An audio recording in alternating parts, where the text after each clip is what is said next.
नमस्कार विद्यार्थी मित्रांनो, Sagar Patil maths and reasoning क्लासेसमध्ये आपलं स्वागत आहे.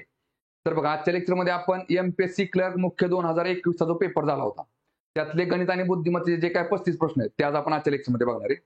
तर बघा, त्याच्या आधी आपलं जे ऍप्लिकेशन आहे Sagar Patil maths and reasoning नावाचं, त्याच्यावरती आपण कंबाईनसाठी सेपरेट बॅच सुरू केली आहे. तर बॅचची फी फक्त आपली 999 रुपये असेल. बॅचमध्ये तुम्हाला 200 पेक्षा जास्त लेक्चर्स बघायला मिळतील. प्रत्येक व्हिडिओ तुम्हाला 4 वेळा बघता येईल आणि बॅचचा कालावधी आपला 3 महिन्यांचा असेल. सेम याचप्रमाणे आपण एमपीएससी साठी पण सेपरेट बॅच सुरू केलेली आहे. त्या पण बॅचची फी आपली 999 रुपये असेल. त्याच्यामध्ये पण तुम्हाला 200 पेक्षा जास्त लेक्चर बघायला मिळतील. प्रत्येक व्हिडिओ तुम्हाला 4 वेळा बघता येईल आणि बॅचचा कालावधी आपला 3 महिन्यांचा असेल. तर बघा, आता पहिला प्रश्न काय दिलाय बघू आपण. बघा, पर्सेंटेज चॅप्टर वरती क्वेश्चन आहे. काय दिले बघा, वर्गातील विद्यार्थ्यांपैकी 40% भारतातील आहेत व 50% मुली आहेत. जर 25% भारतीय विद्यार्थी मुली असतील तर किती टक्के भारतीय नसलेले मुलगे वर्गात आहेत. ठीक आहे बघा. चला, काय दिले बघा, वर्गातील. बरं, आता ह्याच्यामध्ये बघा, तुम्हाला देताना सगळी माहिती कशी दिलेली आहे, टक्केवारीमध्ये दिलेली आहे. ठीक आहे, संख्येमध्ये दिलेली आहे. आणि प्रश्न पण तुम्हाला कशावरती विचारला, टक्केवारीवरती विचारला. ठीक आहे बघा, मग आता काय करायचं, एकूण विद्यार्थी जर पकडला आपण तर एकूण विद्यार्थी किती पकडायचे, तर 100 पकडायचे. एकूण पकडले आपण 100. काय दिले, वर्गातील विद्यार्थ्यांपैकी 40% भारतातील आहेत. बघा, मग ह्याच्यामध्ये भारतीय किती झाले, 40 झाले. भारतीय 40 असतील तर मग राहिलेले कोण असतील, विदेशी असतील. विदेशी झाले इकडे 60. 40 आणि 60 100. पुढे काय दिले बघा, व 50% मुली आहेत. म्हणजे बघा, आता एकूण जे विद्यार्थी त्यातले 50 मुली असतील, 50% मुली असतील तर 50% मुलं असतील. मग याचा अर्थ काय, ह्याच्यामध्ये बघा 50 मुली आहेत आणि मग 50 कोण असतील, मुले असतील. ठीक आहे बघा. बरं, पुढे काय दिले, जर 25% भारतीय विद्यार्थी मुली असतील. बघा, आता भारतीय किती 40 विद्यार्थी आहेत, त्यातले 25% मुली आहेत. बघा, ह्याच्यामधले 25% कोण आहेत, तर मुली आहेत. मुली करा इकडे आणि मुली करा. बघा, मग 40 मधले जर 25% असतील तर 40चा 25% किती असेल बघा. बघा, किती निघेल इकडे, 25 एके 25, 25 चौक 100, 4 एके 4, 4 दहा 40. म्हणजे एकूण 10 काय झाल्या, मुली झाल्या, कुठल्या, भारतीय. मग 40 मध्ये 10 मुले असतील तर मुलं किती असतील, राहिलेले 30 असतील. 30 आणि 10 40. ठीक आहे बघा. बरं, आता मग इथं विदेशामध्ये पण काय येईल बघा, इकडे मुली येतील आणि राहिलेली मुली असतील. बघा, एकूण 50 मुलं आणि 50 मुले आहेत. बघा, 10 मुली कोण झाल्या, भारतीय. मग राहिलेल्या कोण, बघा 40 मुली कोण असतील तर विदेशी असतील. आणि बघा, 30 मुले जर भारतीय असतील तर राहिलेली 20 मुलं कोण असतील तर विदेशी असतील. प्रश्न कुठे विचारला बघा, तर बघा, तर किती टक्के भारतीय नसलेले मुलगे वर्गात आहेत. ठीक आहे बघा, किती टक्के भारतीय नसलेले मुलगे. भारतीय नसलेले मुलगे किती झाले बघा, तर 20 झाले. आणि ते कशामध्ये विचारलेले, तर वर्गात विचारले. वर्गात एकूण विद्यार्थी किती आहेत, 100 आहेत. 100 मधले किती विद्यार्थी आहेत बघा, भारतीय नसलेले ते 20 आहेत. म्हणजे 100चा 20 म्हणजे 20% झाला. इथं काय निघेल, ऑप्शन नंबर 4. ठीक आहे. चला, पुढचा क्वेश्चन बघू. बघा, कोडिंग डिकोडिंग वरती क्वेश्चन आहे. काय दिले बघा, जर आर ला एन नी दर्शवले. बघा, आर ला एन नी दर्शवले, डी ला टी ने दर्शवले, डी ला टी ने दर्शवले, आय ला यू नी, आय ला यू नी, परत ओ ला आय नी, ओ ला आय नी, ई ला आर नी, ई ला आर नी, टी ला ओ नी, टी ला ओ नी, यू ला डी नी, यू ला डी नी, एन ला सी नी, एन ला सी नी, आणि सी ला ई नी, सी ला ई नी. तर इंट्रोड्यूस हा शब्द कसा लिहा बघा, इंट्रोड्यूस. ठीक आहे बघा, आय ला कशाने दर्शवले, इकडं आय ला यू ने दर्शवलेलं, इथं यू लिहा. परत एन ला कशाने दर्शवले बघा, एन ला सी ने, इथं सी लिहा. परत टी ला कशाने दर्शवलेले, टी ला ओ ने, इथं ओ लिहा. परत आर ला कशाने दर्शवले, आर ला एन नी, इथं एन लिहा. परत ओ ला आय नी, ओ ला आय नी. परत डी ला टी नी. परत यू ला डी नी. परत सी ला ई नी, आणि ई ला आर. असं कुठं दिसतं बघा, ह्याच्यामध्ये बघा, UCONI, बघा UCONI. परत TDER, इथं डी दिलेला आहे, पहिला कॅन्सल झाला बघा. UCONI, बघा UCONI. परत TDER. TDER म्हणजे ऑप्शन नंबर काय ते 2 येते. ठीक आहे. चला पुढचा क्वेश्चन बघू. बघा टॅब्युलेशन चॅप्टरवरती क्वेश्चन आहे. काय दिले बघा याच्यामध्ये, खालील सारणीमध्ये दर्शवल्याप्रमाणे एक लघु औद्योगिक युनिटमध्ये कामाचे तास व कर्मचाऱ्यांची संख्या खालीलप्रमाणे आहे. ठीक आहे. बघा कामाचे तास किती दिलेत बघा, 3 ते 5 मध्ये आणि कर्मचाऱ्यांची संख्या 7 आहे. मग ह्याचा ऍव्हरेज किती असतो बघा, 4 पकडायचं. अरे प्रश्नात काय दिले बघा, तर एका कर्मचाऱ्याचे सरासरी, इथं काय दिले बघा, सरासरी कामाचे तास किती आहेत. ठीक आहे, एका कर्मचाऱ्याचे सरासरी. मग आता कामाचे तास बघा, ह्या 7 कर्मचाऱ्यांच्या आपल्याला काय दिले, 3 ते 5 तासाच्या दरम्यान आहे. म्हणजे आपण त्याचं ऍव्हरेज किती पकडलं, 4 पकडलं. इथं 5 ते 7चा ऍव्हरेज झालं 6. 7 आणि 9च्या मध्ये 8 पकडा, 9 आणि 11च्या मध्ये 10 पकडा, 11 आणि 13च्या मध्ये 12 पकडा आणि 13 आणि 15च्या मध्ये 14 पकडा. ठीक आहे. बघा बघा मग आता या 7 कर्मचाऱ्यांचं एकूण कामाचं तास किती झालं, 4 7 28. बरोबर आहे का. परत बघा 6 10 60, परत इकडं 18 8 8 किती आले, 4400. चला परत 57 गुणिले 10 किती आले, 570. परत 14 गुणिले 12 किती येते बघा, 14 गुणिले 12, 12 चोक 48, 12 एके 12 आणि 4 16 म्हणजे 168. आणि परत 14 8 किती येते बघा, 14 गुणिले 8, 8 चोक 32, 8 एके 8 आणि 3 11. ठीक आहे, म्हणजे 112. बघा मग आता एकूण किती तास होते बघा, हे काय झाले, एकूण तास. एकूण तास कशाचे, तर कामाचे. म्हणजे समजा 7 कर्मचारी असतील तर त्यांचे एकूण कामाचे तास किती झाले, सरासरी 28 झाले. असे सगळ्यांचे काढले आपण, किती निघते बघा, बेरीज करा. 8 आणि 4 12, 12 आणि 8 20 आणि 2 22, इथं हात चाला 2, परत 2 आणि 1 3, 3 आणि 6 9, 9 आणि 7 16, 16 आणि 4 20, 20 आणि 6 26, 26 आणि 2 28, इथं हात चाला 2, परत 2 आणि 1 3, 3 आणि 5 8, 8 आणि 1 9, 9 आणि 1 10 म्हणजे 1082 तास झाले. ठीक आहे. आणि किती, तर एकूण कर्मचारी एवढे आहेत बघा. किती कर्मचाऱ्यांची संख्या बघा किती येते, 10 आणि 7 17, 17 आणि 18 किती झाले, 17 आणि 8 25 आणि 35, 35 आणि 7 35 आणि 7 किती झाले, 42, 42 आणि 50 किती झाले, 92, 92 आणि 4 96, 96 आणि 10 106, 106 आणि 8 किती झाले, 8 आणि 6 14, 114. म्हणजे एकूण कर्मचाऱ्यांची संख्या किती झाली, 114. एकूण कामाचे तास किती झाले, 1082. विचारले काय, तर एका कर्मचाऱ्यांचे सरासरी कामाचे तास किती असतील बघा. एकूण तास झाले आपले 1082 आणि कर्मचारी किती आहेत आपले एकूण, तर 114. मग एका कर्मचाऱ्याचे सरासरी कामाचे तास किती असतील असा त्याचा अर्थ असतो. ठीक आहे. बघा भागाकार किती निघते इकडं, बे पंचे 10 आणि 1 11, बे सत्ती 14, परत इकडे बे पंचे 10, बे पंचे 10, बे चोक 8 आणि बे एक बे. बघा आता इथे डायरेक्ट बघा, तुम्ही 1082 भागिले 114 जर केलं, तुम्ही लक्षात काय येते बघा, 114 गुणिले जर 10 केलं तर 1140 येते. म्हणजे 10 पेक्षा कमी उत्तर असणार आहे. बरोबर आहे का. इथं पण बघा 57 गुणिले 10 केलं तर 570 येते. 570 पेक्षा कमी आहे, म्हणजे 10 पेक्षा सरासरी कमी उत्तर असणार आहे आपलं. 10 पेक्षा ऑप्शन कुठला कमी दिसतो तुम्हाला, ऑप्शन नंबर पहिला. म्हणजे उत्तर किती आला आपला, ऑप्शन नंबर पहिला. ठीक आहे, 9.5. पण बघा लक्षात घ्या, तुम्ही 57 गुणिले जर 9.5 केलं, 57 गुणिले 9.5 तर किती निघतंय बघा, 5 7 35, 5 5 25 आणि 3 झाले 28, इथं हात शून्य लिहा, 9 7 63, परत 9 5 45, 45 आणि 6 किती झाले 51. किती निघते बघा इकडे, 5 0 5, 8 आणि 3 11, हात चाला 1 2 आणि 1 3 आणि 1 4 आणि इकडे 5, म्हणजे 5415 आहे. बरोबर आहे का. आणि त्याच्या अपूर्णांक असल्यामुळे इथे देऊन टाका, म्हणजे 541.5. इथे किती आले, 541. म्हणजे आपलं उत्तर काय बघा, एकदम अप्रॉक्सिमेटली उत्तर दिले त्यांनी, किती 9.5. म्हणजे आपलं उत्तर येते लक्षामध्ये, आपलं उत्तर काय दिले त्यांनी, एकदम अप्रॉक्सिमेटली दिलेलं. हे म्हणजे एकदम एक्झॅक्ट उत्तर नाही 9.5. ठीक आहे. कसं उत्तर आहे आपलं, अप्रॉक्सिमेटली. ठीक आहे. चला पुढचा क्वेश्चन बघू आता. बघा बैठक व्यवस्थेवरती क्वेश्चन आहे, सिटिंग अरेंजमेंट. काय दिले बघा, 9 क्रिकेट चाहते स्टेडियम मध्ये सामना पाहत आहेत. ते एका रांगेत बसलेले आहेत. ठीक आहे. बघा आता कसे बसलेत रांगेमध्ये, 9 जण दाखवायचे रांगेमध्ये बसलेली. पहा 1 2 3 4 5 6 7 8 आणि 9. ठीक आहे. बघा चला पुढे काय दिले बघा, ते JKLMNOPQ आणि R.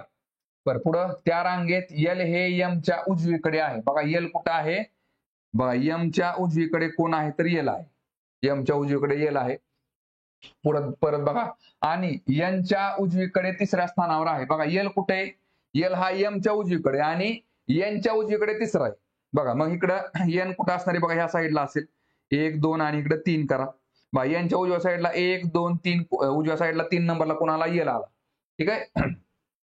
बरं पुढं के रांगेच्या एका टोकाला आहे. बघा आता के रांगेच्या एका टोकाला, ह्या टोकाला आहे का ह्या टोकाला माहिती का आपल्याला? कन्फर्म नाही. मग दोन्ही शक्यता मांडून घ्यायच्या. के इथं मांडा किंवा के इथं मांडा, म्हणजे एक तर ह्या टोकाला असेल किंवा एक तर ह्या टोकाला असेल. ठीक आहे. चला पुढे काय दिले बघा आता. बघा क्यू हा ओ आणि पी ला लागून बसलेला आहे. मग याचा अर्थ काय? बघा क्यू कुठं असणार आहे? क्यू हा ओ आणि पी च्या मध्ये असेल. ठीक आहे. म्हणजे क्यू ची जागा फिक्स आहे. बघा क्यू हा कुठं असेल? पी आणि ओ च्या मध्ये. म्हणजे अशी मांडणी असेल किंवा अशी मांडणी असेल, दोन्हीपैकी एक. ठीक आहे. परत पुढे काय दिले बघा. ओ हा के च्या डावीकडे तिसऱ्या स्थानावर आहे. बघा के च्या डावीकडे, आता के इथं असेल तर ते डाव्या साईडला मांडू शकतो का? आपण नाही. मग के कुठं घ्यावं लागेल? इथं घ्यावं लागेल. पहा मग के च्या डाव्या साईडला कोण आहे? ओ हा के च्या डावीकडे तिसऱ्या स्थानावर. बघा 1 2 3, ओ कुठं आला? इथं के च्या डाव्या साईडला तिसऱ्या स्थानावर आला. बघा मग आता चला पुढे काय दिले बघा. हे बघा जे ओ च्या डावीकडे अगदी पुढे आहे. बघा ओ च्या डावीकडे अगदी पुढे आहे, म्हणजे शेजारीच आहे. कोण? जे. ओ च्या डावीकडे इथं आला जे. मला सांगा आता मग आपल्याला काय करायचंय? ओ आणि पी च्या मध्ये क्यू मांडायचंय. मग आता मला सांगा पी क्यू आणि पी या साईडला मांडू शकतो आपण? नाही. मी ह्या साईडला मांडावं लागतील. बघा ओ आणि पी च्या मध्ये कोण आहे? तर क्यू आहे. म्हणजे हे पण कम्प्लीट झालं आपलं. ठीक आहे. चला आता, आणि हे 4 जण आपण डायरेक्ट इथे मांडू शकतो. काय? इथं बघा हे 1 2 3 4, इथं पण 1 2 3 4 जागा शिल्लक आहेत. एन इथं डॅश, परत इकडे एम आणि इकडं एल. मध्ये राहिलेला कोण असेल? मग आर. आर कुठं असेल? मग तो इथं असेल. ठीक आहे. बघा चला परत पुढे काय दिले? रांगेच्या मध्यभागी कोण बसलाय? रांगेच्या मध्यभागी कोण असेल? बघा 1 2 3 4 5, हा झाला जे, म्हणजे ऑप्शन नंबर 2. ठीक आहे. चला पुढचा क्वेश्चन बघू. बरं कोडिंग डिकोडिंग वरचा क्वेश्चन आहे. काय दिले बघा. खालील पैकी विसंगत जोडी गट निवडा. ठीक आहे. बघा नाही, मिसिंग कॅरेक्टर वरती क्वेश्चन आहे. चला काय दिले बघा. त्याच्यामध्ये काय दिसतंय बघा तुम्हाला.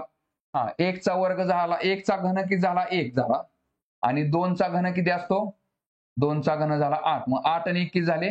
9 झाले. इथं 9 दिसतंय बघा. 3 चा घन किती झाला? इथं 3 चा घन झाला 27 आणि 6 चा घन किती झाला? 216. मग किती निघते इकडे? 7 आणि 6 13. हातचा आला 1 2 आणि 1 3 आणि 1 4 आणि इकडे परत 2 243. परत बघा इकडे 5 चा घन किती झाला? इकडे 125 आणि परत 9 चा घन झाला 729. बघा 9 आणि 5 14, हातचा आला 1 2 आणि 2 4 आणि 1 5, परत 7 आणि 1 8, 854 आहे का? इथं आहे.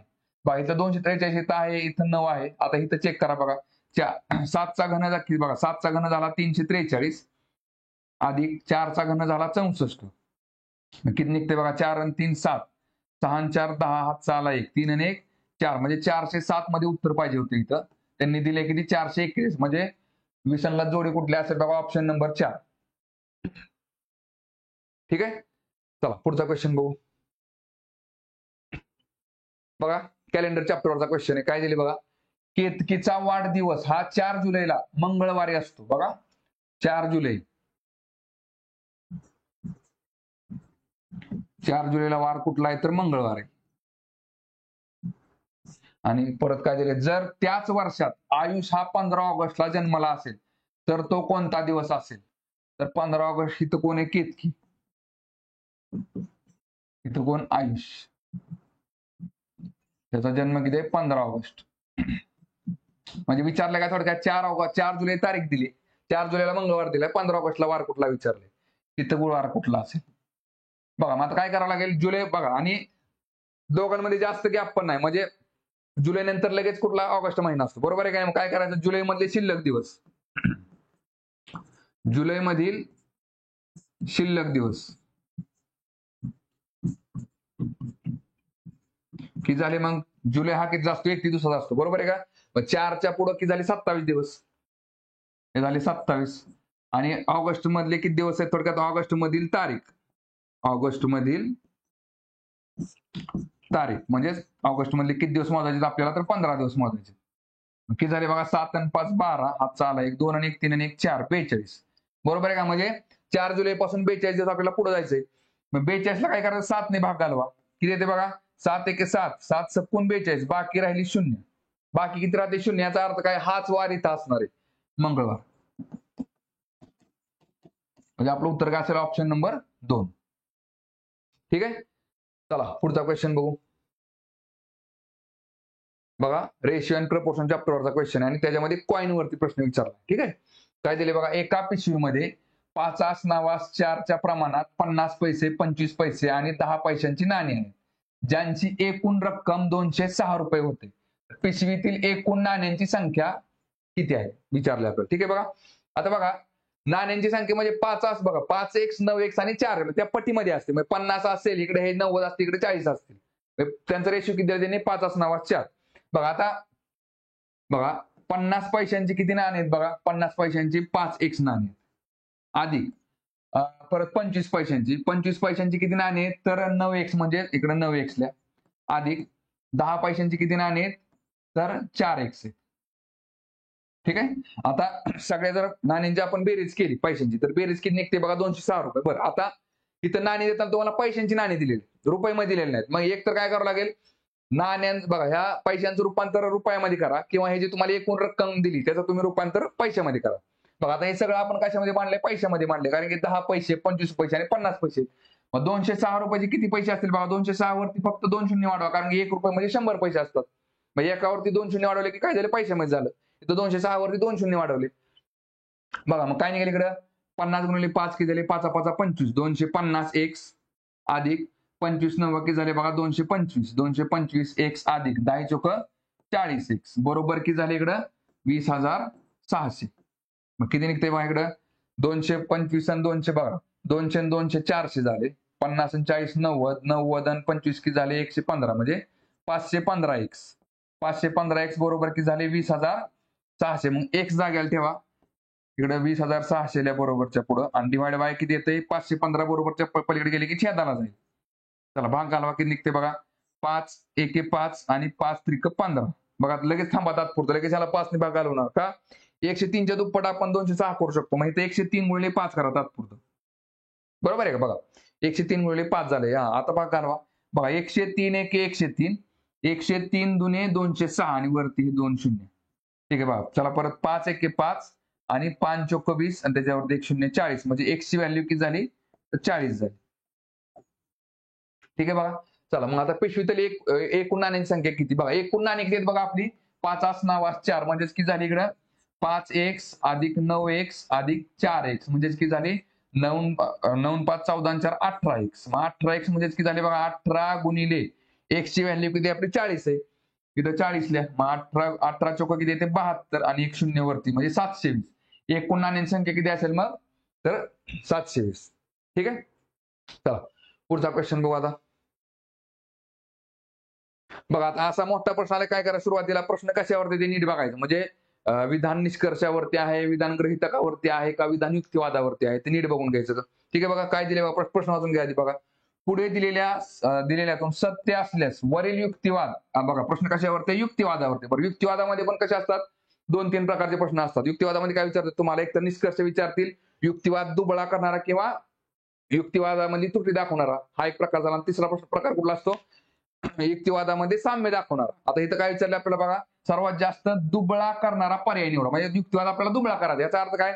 एखाद्याने जर ही माहिती सांगितलेली असेल ना, तर त्याला विरोध दर्शवण्यासाठी आपण त्याच्या अपोजिट, म्हणजे त्याला विरोध दाखवते असं याच्यामधनं वाक्य शोधायचं असतं आपण. बघा प्रश्नात काय दिले बघा?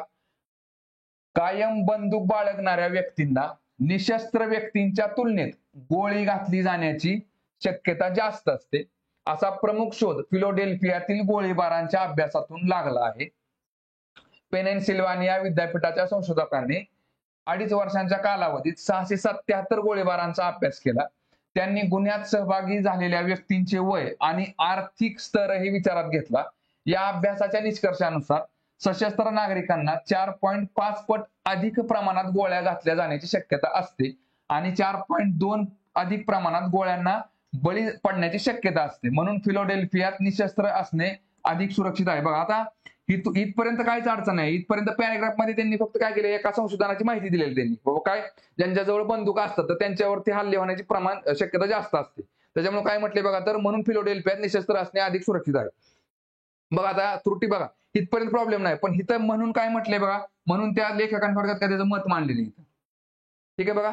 आता बघा ह्याच्यामध्ये काय दिले आपल्याला युक्तिवाद दुबळा करणारा बघायचंय. बघा पहिला पर्याय काय दिलाय बघा, गोळ्या घातल्या जाण्याच्या धोक्याची खात्री असलेल्या व्यक्ती शस्त्र बाळगण्याची शक्यता जास्त असते. इथं काय म्हटलंय त्यांनी, फिलोडेल्फियात निशस्त्र असणे अधिक सुरक्षित आहे. मला सांगा बंदूक कोण बाळगतं, ज्याच्या जीवाला धोका आहे तोच बाळगणार आहे, बरोबर का नाही. बघा जर जीवाला धोका नसेल तर बंदूक बाळगली काय नाही बाळगली काय आपल्यावर हल्ला होण्याचा काही संबंधच नाही. पण जर बघा आपल्या जीवाला जर धोका असेल तर तोच माणूस काय करणार आहे, बंदूक बाळगणार आहे, बरोबर आहे का. बघा मी काय म्हटलंय, गोळ्या घातल्या जाण्याच्या धोक्याची खात्री असलेल्या व्यक्ती शस्त्र बाळगण्याची शक्यता जास्त व्हा. ज्यांच्या जीवाला धोका आहे तेच लोक बंदूक बाळगणार, बरोबर. बघा ह्या पॅरेग्राफला आपण विरोध केलाय का, तर विरोध केलेला हा एक पर्याय असू शकतो. चला 2 नंबर बघा, शस्त्र बाळगणाऱ्या व्यक्तींकडून आक्रमकतेची संभाव्यता असलेल्या परिस्थितीला अतिरेकी प्रतिसाद दिला जाण्याची, बघा इथं काय म्हटलंय, शस्त्र बाळगणाऱ्या व्यक्तींकडून आक्रमकतेची संभाव्यता असलेल्या परिस्थितीला अतिरेकी प्रतिसाद दिला जाण्याची शक्यता जास्त आहे. म्हणजे थोडक्यात काय ह्या पॅरेग्राफला हे वाक्य बघा सपोर्ट करते कसं, किंवा जर तुम्ही शस्त्र बाळगलं तर तुम्ही काय अतिरेकी प्रतिकार करण्याची शक्यता जास्त असते. थोडक्यात काय की तुम्ही शस्त्र बाळगू नका, मग ह्याला हे सपोर्ट करते, हे काय करते ह्याला सपोर्ट करते, त्यामुळे हे काय असं चूक असतं.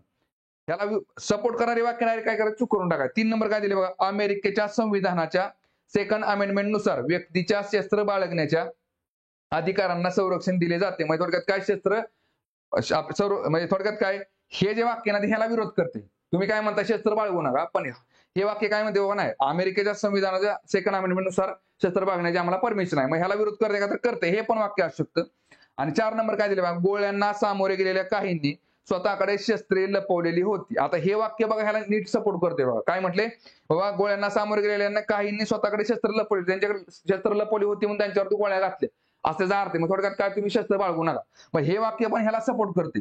ते पण त्यामुळे काय असतं, हे वाक्य चुकीचं असतं. आणि बघा आता 1 आणि 3 नंबरचं वाक्य आपल्याला काय वाटतं, ह्याला विरोध करणार. ह्याच्यामध्ये काय दिलं असतं बघा, सर्वात जास्त दुबळा करणारा. थोडक्यात काही जास्त पर्याय तुम्हाला वाटू शकतात, पण त्यातलं सगळ्यात योग्य उत्तर कुठलं वाटतं आपल्याला, तर ऑप्शन नंबर पहिला. ठीक आहे. चला पुढचा क्वेश्चन बघू आता. बघा पझल चॅप्टरवरचा क्वेश्चन आहे. काय दिले बघा ह्याच्यामध्ये, रोनो, अॅना, बिबा, चिनू, साना व दिना या 6 मुलींपैकी प्रत्येक जण तबला, विणा व व्हायोलिन यापैकी कोणते तरी वाद्य वाजवते, परंतु काही वाद्ये 2 मुली वाजवतात. ठीक आहे बघा. बरं पुढे काय दिले, रविवार वगळून आठवड्याच्या वेगवेगळ्या दिवशी प्रत्येकीचा वाढदिवस असतो. तर बघा आता ही जी पझल आहे आपली, ही पझल आपल्याला 3 साधने असणारी पझल दिलेली आहे. कारण कसं असतं बघा, जर 2 साधने दिली असते ना तर त्या ठिकाणी आपण बरोबर आणि चूक करून त्या टाईपने उत्तर सॉल्व्ह करू शकतो. इथं आपल्याला 3 साधने दिली. 3 साधने म्हणजे काय, एक साधने म्हणजे काय बघा, तर मुली आहेत 6. ठीक आहे. दुसरी साधने म्हणजे काय बघा, त्यांचं काय दिलेलं आहे, वाढदिवसाचा वार दिलेला आहे, म्हणजे 6 वार दिले आहेत त्यांनी आपल्याला. आणि तिसरं काय आहे, तर कोणतं तरी वाद्य वाजवतो. ह्या झाल्या 3 साधने. अशा जर एक बघा 2 पेक्षा जास्त साधने आले का नाही, काय करायचं, एका खाली एक मांडून घ्यायचं. काय बघा इथं रोनो लिहा, रोनो, अॅना, बिबा, चिनू,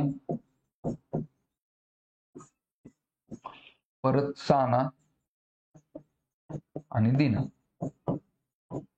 ठीक आहे.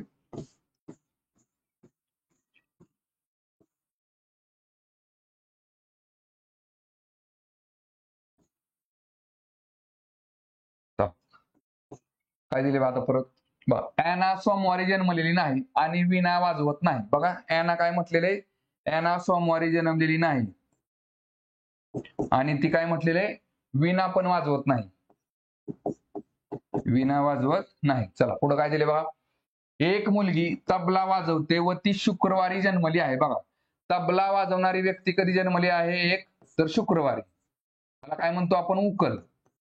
ठीक आहे. चला परत पुढे काय दिले बघा, बिबा व्हायोलिन वाजवते. बघा बिबा काय वाजवते, तर व्हायोलिन वाजवते. पुढे काय दिले, पण ती अॅनाच्या 1 दिवस आधी जन्मली. बघा अॅनाच्या 1 दिवस आधी.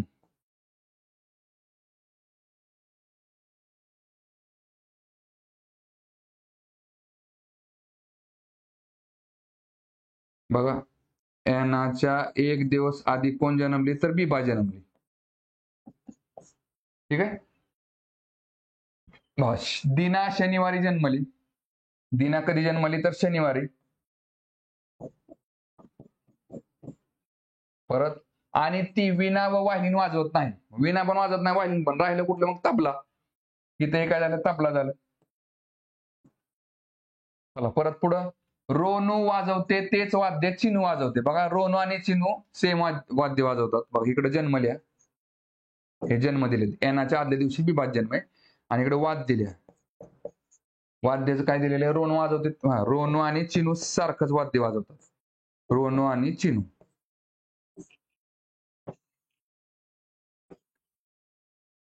ठीक आहे. चला परत. रोनू ही एनाच्या वाढदिवसाच्या नंतर दुसऱ्या दिवशी गुरुवारी जन्मली. बघा रोनू काय म्हटले? एनाच्या वाढदिवसाच्या नंतर दुसऱ्या दिवशी गुरुवारी जन्मली. कोण? रोनू. मग रोनू इथे जन्मली. एनाच्या वाढदिवसाच्या नंतरचा दिवस, त्याच्या दुसऱ्या दिवशी कोण जन्मली? रोनू जन्मली. म्हणजे दोघांच्या मध्ये एक दिवसाचा गॅप आहे. आणि हा वार कुठला? तर गुरुवार आहे. रोनू कधी जन्मली? तर गुरुवारी. मग रोनू कधी जन्मली? तर गुरुवारी जन्मली. बघा आता रोनू गुरुवार जन्मली, तिथं बुधवार आला. एना कधी येईल मग? बुधवार नंतर मग अलीकडे मंगळवारी. एना झाली मंगळवारी. ठीक आहे. बघा इथं काय म्हटलंय? एना सोमवार नाही, हे झालं कंप्लीट. चला परत. एनाच्या आधी कोण आहे? बिबा. मंगळवार एना, इथं गुरुवार, बुधवार, मंगळवार, सोमवार. बिबा कधी आली? मग सोमवार आली. ठीक आहे. चला परत. हा आणि इथं शेवटी काय म्हटले? रोनू वीणा वाजवते. रोनू काय वाजवते? तर वीणा वाजवते. वीणा वाजवते. ठीक आहे बघा. बरं आणि काय म्हटलंय? वीणा वाजवणाऱ्या रोनूपेक्षा इतर व्यक्तीचा वाढदिवस निर्देशित करणारा पर्याय निवडा. म्हणजे रोनू सोडून आणखी जी व्यक्ती वीणा वाजवते त्या दिवशीचा तिचा जन्मदिवसाचा वार कुठला आहे आपल्याला बघायचं. बघा आता ह्याच्यामध्ये काय दिले बघा. तिथे काय दिले बघा. रोनू आणि चिनू सारखंच वाद्य वाजवतात. रोनू काय वाजवते? वीणा. चिनू पण काय वाजवणार आहे? बघा वीणा वाजवणार आहे. इथं चिनू पण काय झाली? वीणा झाली. ठीक आहे बघा, हे झालं कंप्लीट.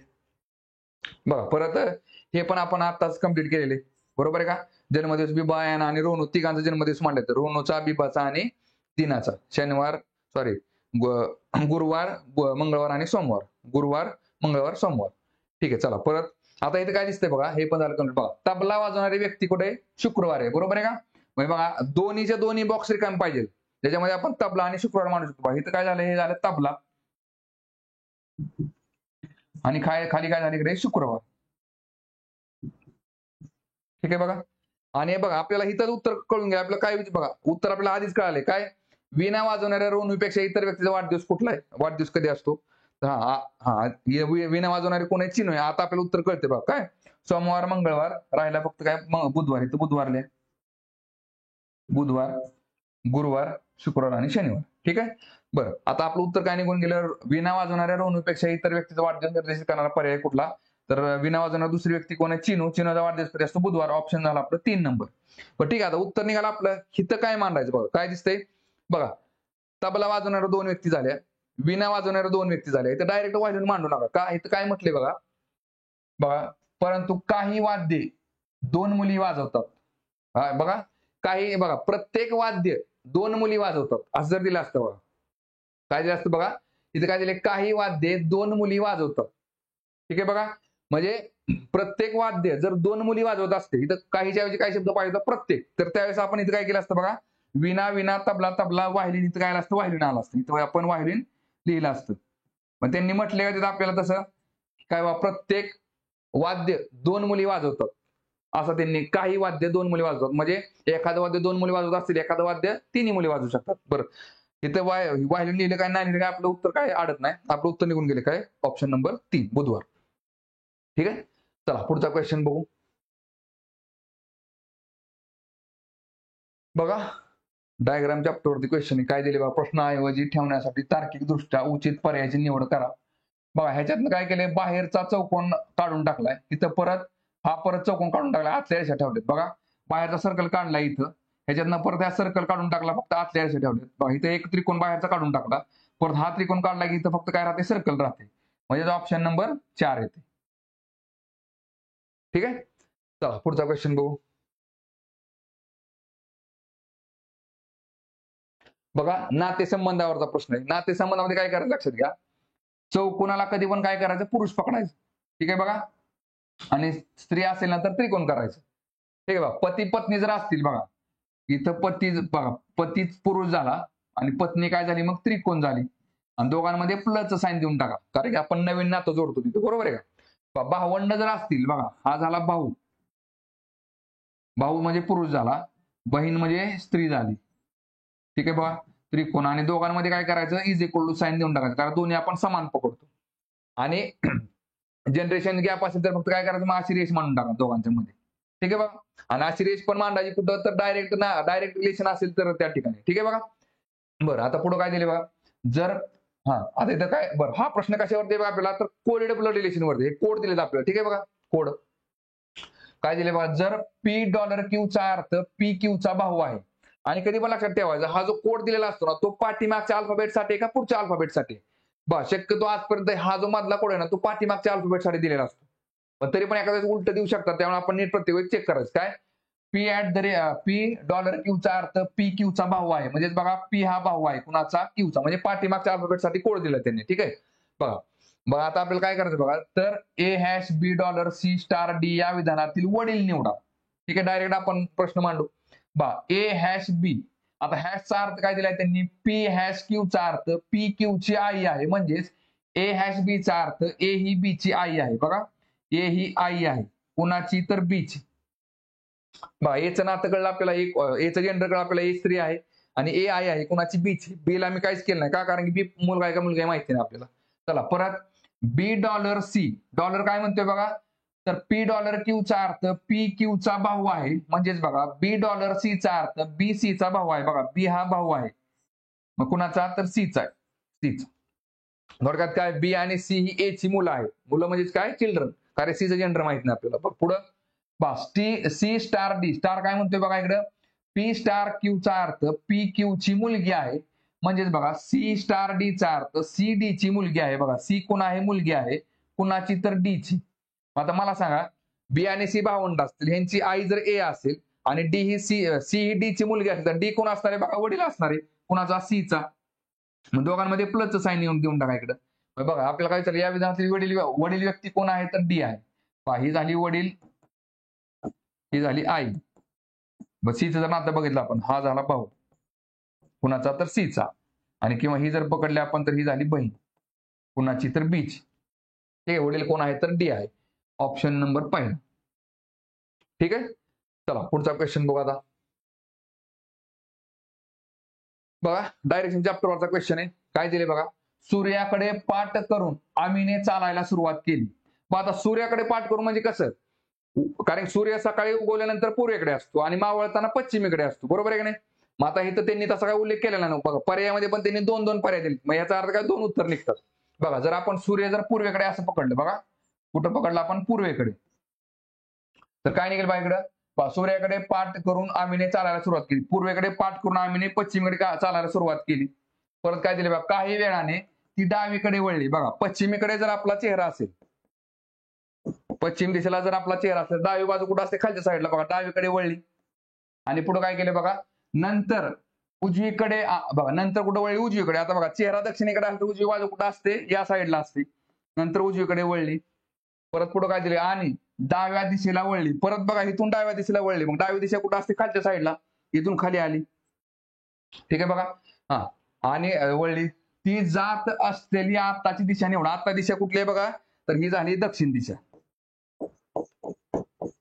पण कधी आपण जर सूर्य हा पूर्वेकडे पकडला तर दक्षिण दिशेला जातोय. आणि पण दुसरी कंडिशन काय निघते ह्याच्यामध्ये, सूर्य मावळतीला पण असू शकतो, बरोबर आहे का, म्हणजे पश्चिम दिशेला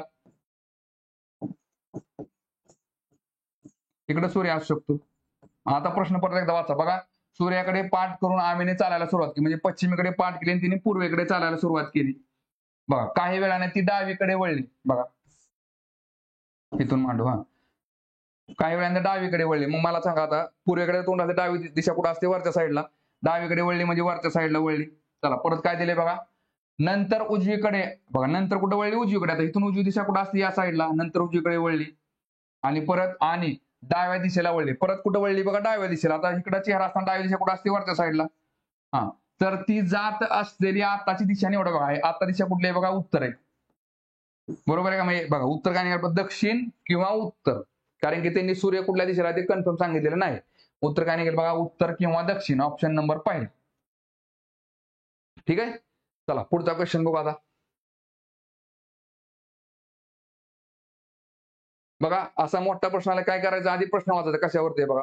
काय दिले बघा, वरील युक्तिवादातील त्रुटी योग्य प्रकारे निर्देशित करणारा विधान निवडा. बघा युक्तिवाद दिलेला आहे आणि परत काय दिलेलं, त्रुटी. म्हणजे जसं आपण पाठीमागे बघितलं, युक्तिवाद दुबळा करणारा काय किंवा त्रुटी करणारा, त्रुटी दाखवणार काय, एकच प्रकार असतो. ठीक आहे बघा. बा काय दिले आता इकडे, युक्तिवादातील त्रुटी योग्य प्रकारे निर्देशित करणारा विधान निवडा. काय दिले बघा, चलभाष म्हणजेच मोबाईल. मोबाईल वापरताना गाडी चालवणाऱ्या लोकांमुळे निर्माण होणाऱ्या धोक्याबाबत खूप काळजी वाटते. गाडी चालवण्यादरम्यान चलाख म्हणजे स्मार्टफोन वापरणे निश्चितपणे धोक्याचे असले तरी संशोधनानुसार खूप वारंवार फोनचा वापर करणे असुरक्षित आहे. अभ्यासाच्या शोधानुसार ज्या व्यक्ती तुलनेने अधिक वारंवार वापरतात त्यांच्याकडून बौद्धिक चुका अधिक प्रमाणात घडण्याची शक्यता असते. ते दिलेल्या वेळा विसरतात, अपघाताने त्यांच्या भोवतालच्या वस्तूंवर धडकतात.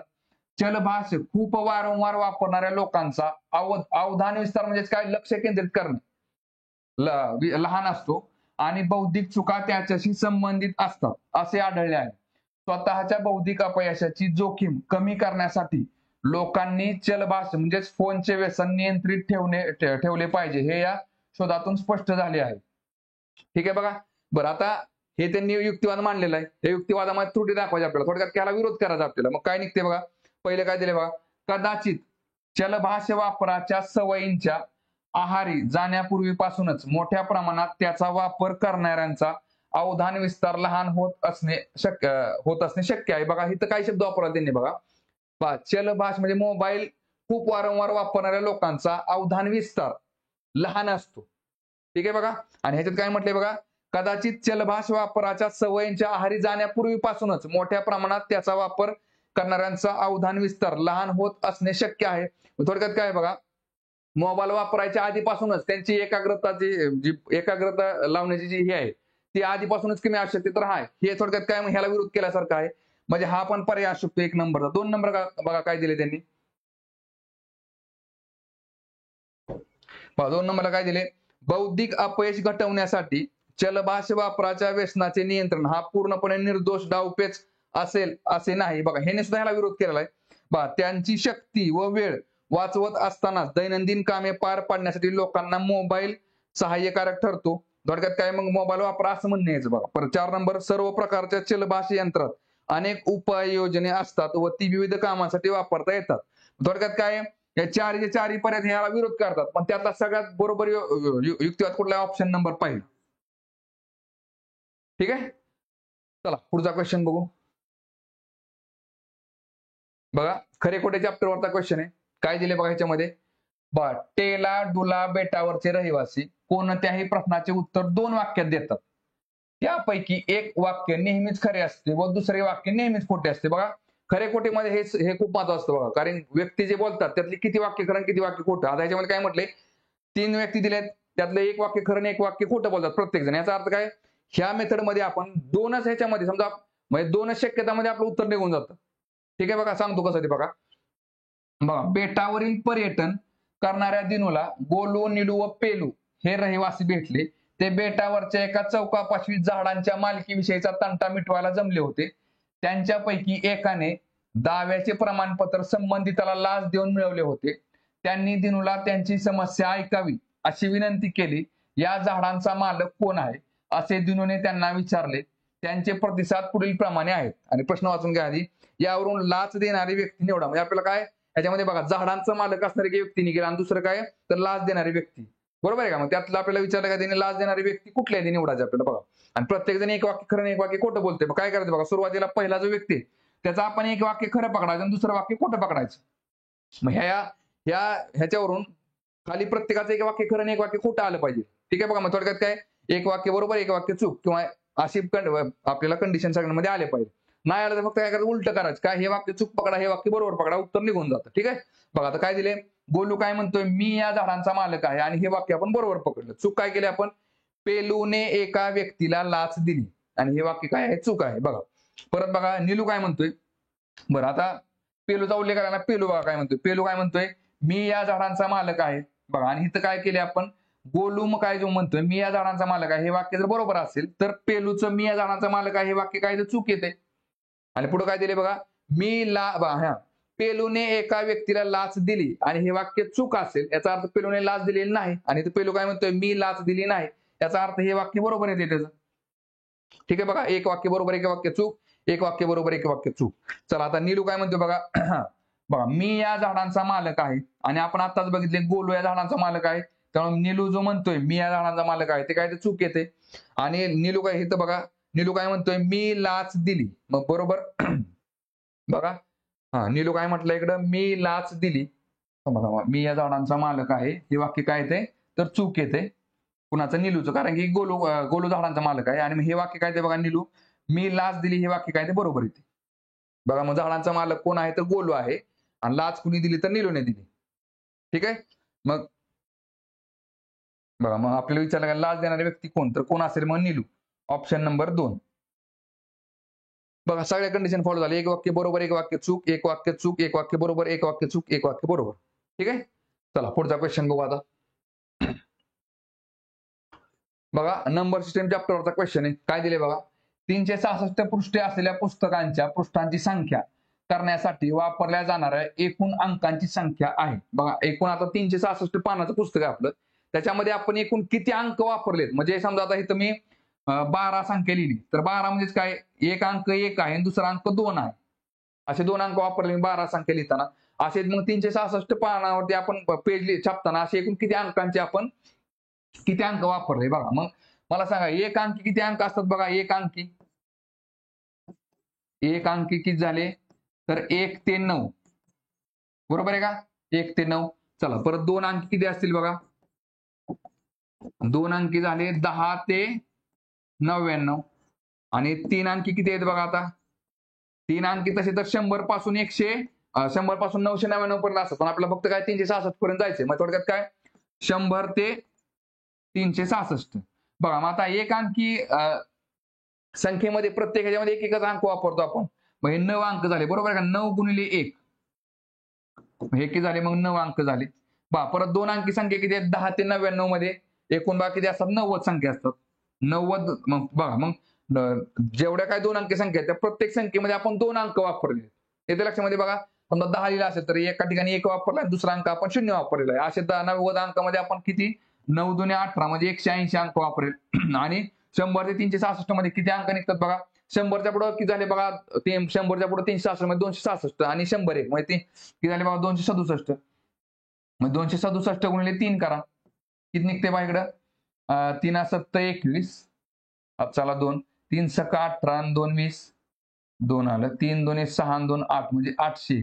बेरीज करा किती निघते बघा, 801 अधिक 180 अधिक 9 म्हणजे 9 आणि 1 10, चाला 1 8 आणि 1 9 आणि परत 8 आणि 1 9 म्हणजे किती झाले 990, म्हणजे ऑप्शन नंबर 2. ठीक आहे, चला पुढचा क्वेश्चन बघू. बघा कोडिंग डिकोडिंग चॅप्टरवरचा क्वेश्चन आहे, काय दिले बघा, प्रवाह तक्ता अभ्यासून आज्ञांचे अर्थ रचा व त्यांचा वापर करून दिलेली समस्या सोडवा. बघा आता काय करायचं बघा, इथं बघा आपण काय केले आता, बघा इथं XARV च्या पुढे 1 मांडलाय, बरोबर आहे का, 1 नंतर इथं काय तर संख्या इथं शब्द येईल आणि त्याच्या पुढे 2 मांडल्यामुळे इकडे एक परत शब्द आला. मग आता बघा इथं आपण 2 ने काय फरक पडला ते सांगू शकतो. 2 ने काय फरक पडलाय बघा, YDC आणि मध्ये काय केले आपण बघा YDDC, म्हणजे थोडक्यात काय मधला जो डी आहे ना तो 2 वेळा मांडलाय आपण. ठीक आहे बघा, याचा अर्थ काय म्हणू शकतो आपण बाबा, की 2 जर टाकला तर मधला जो शब्द आहे तो काय तो 2 वेळा येतो. पण पुढे काय दिले बघा, इथं AXRVV, बघा इथं परत 2 नाही, बरोबर आहे का नाही, इकडे काय येणार आहे बघा, आता इथं 2 वेळा काय वापरलाय, व्ही वापरलेला आहे. याचा अर्थ काय तर बघा मधलाच शब्द 2 वेळेला असेल तर बघा नाही, म्हणजे कुठलाही एक शब्द 2 वेळा येऊ शकतो. मग इथं काय असेल बघा, इथं शब्द असेल AXR आणि व्ही आणि मध्ये 2 टाकल्यामुळे काय झालं बघा, व्ही हा दुप्पट झाला. इथं बघा YDC आहे, मध्ये 2 टाकला तर डी हा 2 वेळा आला. एवढं तर कळलं आपल्याला. बरं आता परत 1 ने काय फरक पडलाय बघा, 1 ने काय फरक पडलाय बघा, XARV चा काय झालाय AXRV, बघा नीट लक्षात येते का, AXRV बघा इथं काय झालंय मग, आरव्ही ला आरव्ही सेमच आहे, फक्त पहिले दोन अक्षर आहेत का ती उलटे झालेत बघा, पहिले दोन अल्फाबेट उलटे झालेत, म्हणजे एक्स एचं काय केले ए एक्स केले आणि परत आरव्ही आहे असं मानले. बरोबर आहे का? बरं, आता इथं काय केले 3 आणि परत 1 आहे. आता बघा इथं बरं आपल्याला काय करायचं बघा, 3 ला काय हे दिले ते आपल्याला बघायचे. आता 1चं कळलं आपल्याला, 2चं कळलं, 3चं काढू बघा. बरोबर इथं 1चं कळून जाते. आता लक्षात घ्या, इथं काय दिसतंय बघा तुम्हाला double X A R V. बरोबर आहे का? आणि आताच काय बघितलं आपण, एक जर टाकला आपण मध्ये तर पहिले दोन अल्फाबेट उलटे होतात.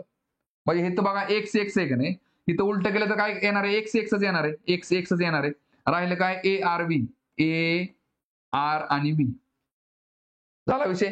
आणि इथं double X A R V आलाय, तो कधी मध्ये 3 टाकल्यानंतर इथून इकडं. आता बघा काय दिसते बघा तुम्हाला, एक्स ए आर व्ही आणि 3 टाकला मध्ये, 3 शब्द 3 अंक टाकला तर काय झाले बघा, पहिले बघा पहिला जो एक्स आहे ना तो 2 वेळा आलेला. मग डबल एक्स परत A R V A R V. ठीक आहे. आता 3 ने काय करते बघा आपल्याला, इथं बी एल एच आहे का नाही, मग 3 ने काय केले आपण बघा, पहिला अल्फाबेट 2 वेळा झाला, म्हणजे थोडक्यात काय बी डबल वेळा झाला आणि बाकीचं एल एच आहे असेल, एल आणि एच डबल बी एल एच. म्हणजे आपलं उत्तर काय निघेल बघा, डबल बी एल एच ऑप्शन नंबर 2. ठीक आहे. चला पुढचा क्वेश्चन बघू.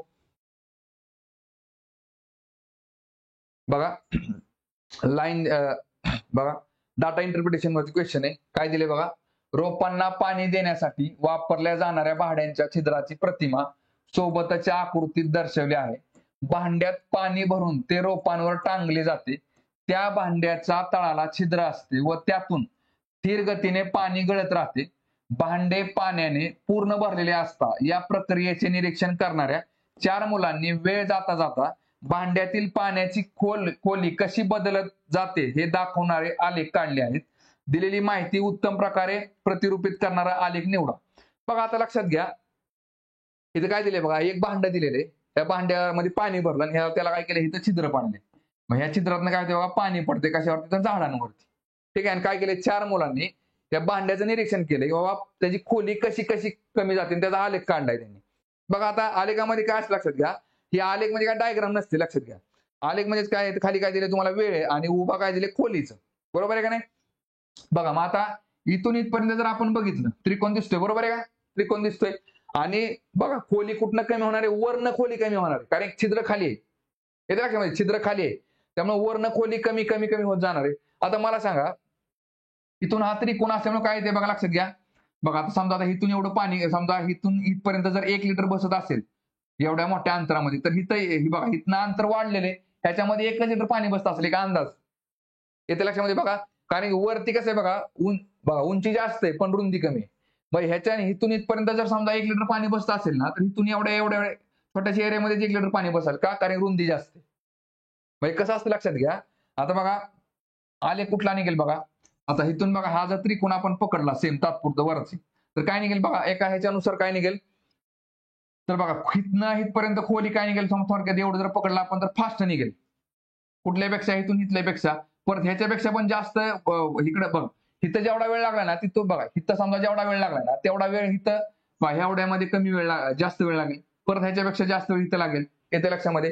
थोडक्यात काय बघा, बघा आता मी काय केलं बघा, इथून इथपर्यंत मी आलो फास्ट मध्ये. बरोबर आहे का? बघा मग खोली जास्त कमी, खोली काय झाली, जास्त कमी झाली. बरोबर आहे का नाही? खोली बघा, खोली दिसते इथे तुम्हाला. बघा मग कसं असतं लक्षात घ्या, आता समजा मी अंतर जर समजा इथून एवढं पकडलं, बघा खोली काय होते बघा, खोली फास्ट मध्ये खाली यायला लागलेली. बरोबर आहे का नाही? पण काय होते बघा, वेळ वेळ कसा चाललाय बघा, वेळ खोली जास्त खाली कमी येते पण वेळ हा कमी लागतो, कारण वेळाचा ग्राफ कुठे तुमचा खाली, वेळ कमी लागतो. बघा सुरुवातीत समजा इथं जर तुम्ही बघितलं एवढ्यात काय निघते बघा तुम्हाला, बघा हा असा ग्राफ असतो. बघा खोली वरून जर इथून सुरुवात केली तुम्ही, तर इथून इथपर्यंत यायला तुम्हाला लगेच झटक्यात खाली आला तुम्ही, कारण हे अंतर फास्ट कमी होणार आहे का, कारण रुंदी कमी. बरोबर आहे का नाही? मग तिथं काय होते बघा, खोली जास्त फास्ट कमी होते पण वेळ काय होते, वेळ पण तिथे कमी लागते. बरोबर आहे का? बरं पुढे काय बघा, आता इथून बघा, इथून जर समजा एवढ्या अंतरामध्ये आपण बघितलं, इथून इथून एवढं, हा इथं परत काय होईल बघा, आता इथं जर समजा आपण 1 लिटर पाणी असेल, एवढ्यातच 1 लिटर बसेल पाणी का, कारण रुंदी वाढली. इथं काय होईल बघा, आता इथं खोली कमी होईल बघा, म्हणजे खोली आता इथं खोलीचं अंतर कमी झालं. बरोबर, पण वेळ जास्त लागणार आहे. म्हणजे इथं काय बघा, इथं समजा इथं बघा खोली काय होते, कमी कमी खाली होते पण वेळ इथं काय होणार, वाढणार आहे वेळ. परत बघा आता इथून इथपर्यंत काय होईल बघा, इथून इथपर्यंत जर तुम्ही बघितलं तर काय दिसतंय तुम्हाला, म्हणजे रुंदी कशी आहे, जास्त आहे, थोडीशीच कमी झालेली आहे. म्हणजे बघा इथून इथपर्यंत पाणी कमी होताना काय होणार बघा, थोडक्यात स्थिर प्रमाणामध्ये, पण थोडंसं बघा कारण निमुळतं पण व्हायला लागलेलं आहे, बरोबर आहे की नाही. मग इथून बघा, इथनं परत एवढं कमी होताना काय होणार आहे, वेळ जास्त लागणार आहे आणि खोली कमी होती, वेळ जास्त लागतो, रुंदी कमी होते. मग थोडक्यात काय बघा, इथं परत बघा, म्हणजे बघा खोली काय व्हायला लागली, थोडीच कमी व्हायला लागलेली आहे, पण वेळ तर पुढे सरकतोय. आणि ह्या खालचा ग्राफ कुठला, आपला वेळेचा ग्राफ आहे, म्हणजे वेळ पुढे चाललाय. येते लक्षामध्ये बघा, वेळ पुढे चाललाय, पण खोली कमी खाली व्हायला लागलेला आहे. परत काय व्हायला लागले बघा, इथून परत हे असं खाली येणार आहे, बरोबर आहे का नाही. मग थोडक्यात काय आहे, ह्याचा ग्राफ कुठला असतो बघा, ऑप्शन नंबर पहिला, सॉरी ऑप्शन नंबर 3 येते ह्याच्यामध्ये. ठीक आहे. अरे कधी पण कसं असं लक्षात घ्या, आता समजा मी इथं जर असा हा ग्राफ टाकला उभा, बघा काय केले बघा, पुढे सरळ गेलो थोड्या वेळ, बरोबर. थोडक्यात काय, खोली कमी, म्हणजे खोलीची जी ही आहे ना, खोली कमी, पाणी कमी झालेलं आहे, म्हणजे खोली कमी झालेली आहे इथं, आणि वेळ काय झालाय बघा, वेळ हा वाढत चाललेला आहे. पण तसं नाही, इथं काय खोली फास्ट होणार आहे, बरोबर आहे, भांड लवकर खाली होणार आहे आणि वेळ हा जास्त लागणार आहे कुठं सुरुवातीला. परत काय होईल बघा, भांड्याला खाली व्हायला वेळ कमी लागणार आहे, म्हणजे काय खोलीची रुंदी कमी व्हायला काय होणार आहे बघा, वेळ जास्त लागणार आहे, पण खोली कमी राहणार आहे. त्यामुळे उत्तर काय येतं, ऑप्शन नंबर 3 येते. ठीक आहे. चला पुढचा क्वेश्चन बघू आता.